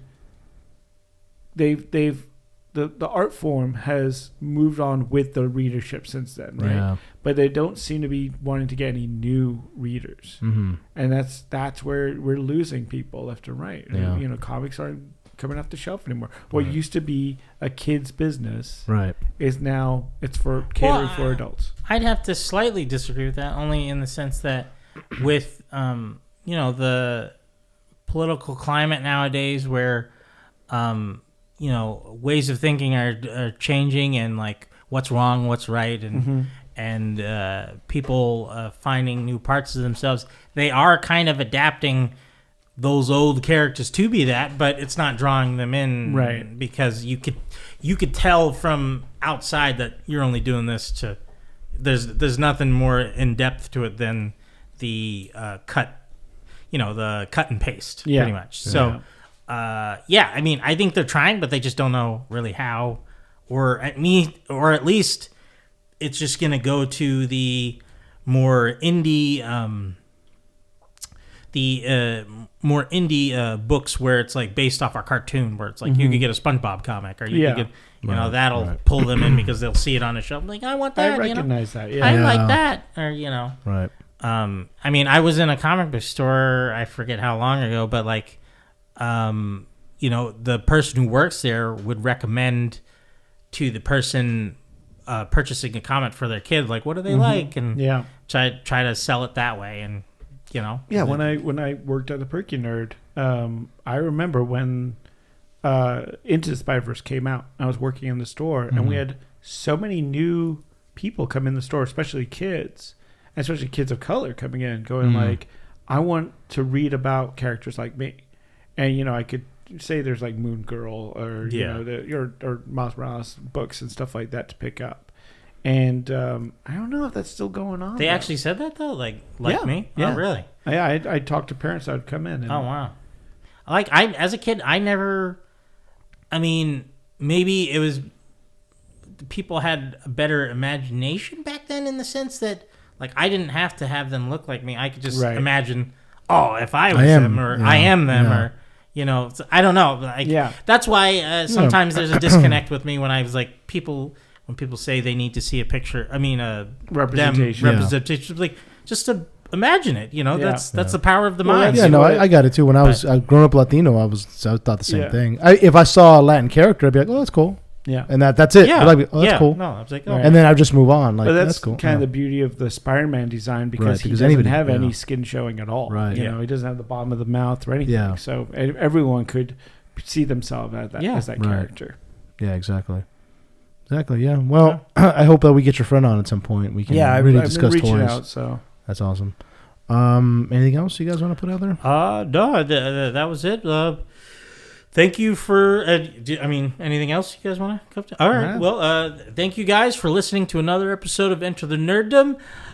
Please, if you aren't already, follow us on Instagram, Twitter, and give us some likes. Leave us some messages. Hopefully you keep on tuning in, and thank you for listening. Let's enter the nerddom, exit the Habroverse that won't let robots use goddamn guns and a goddamn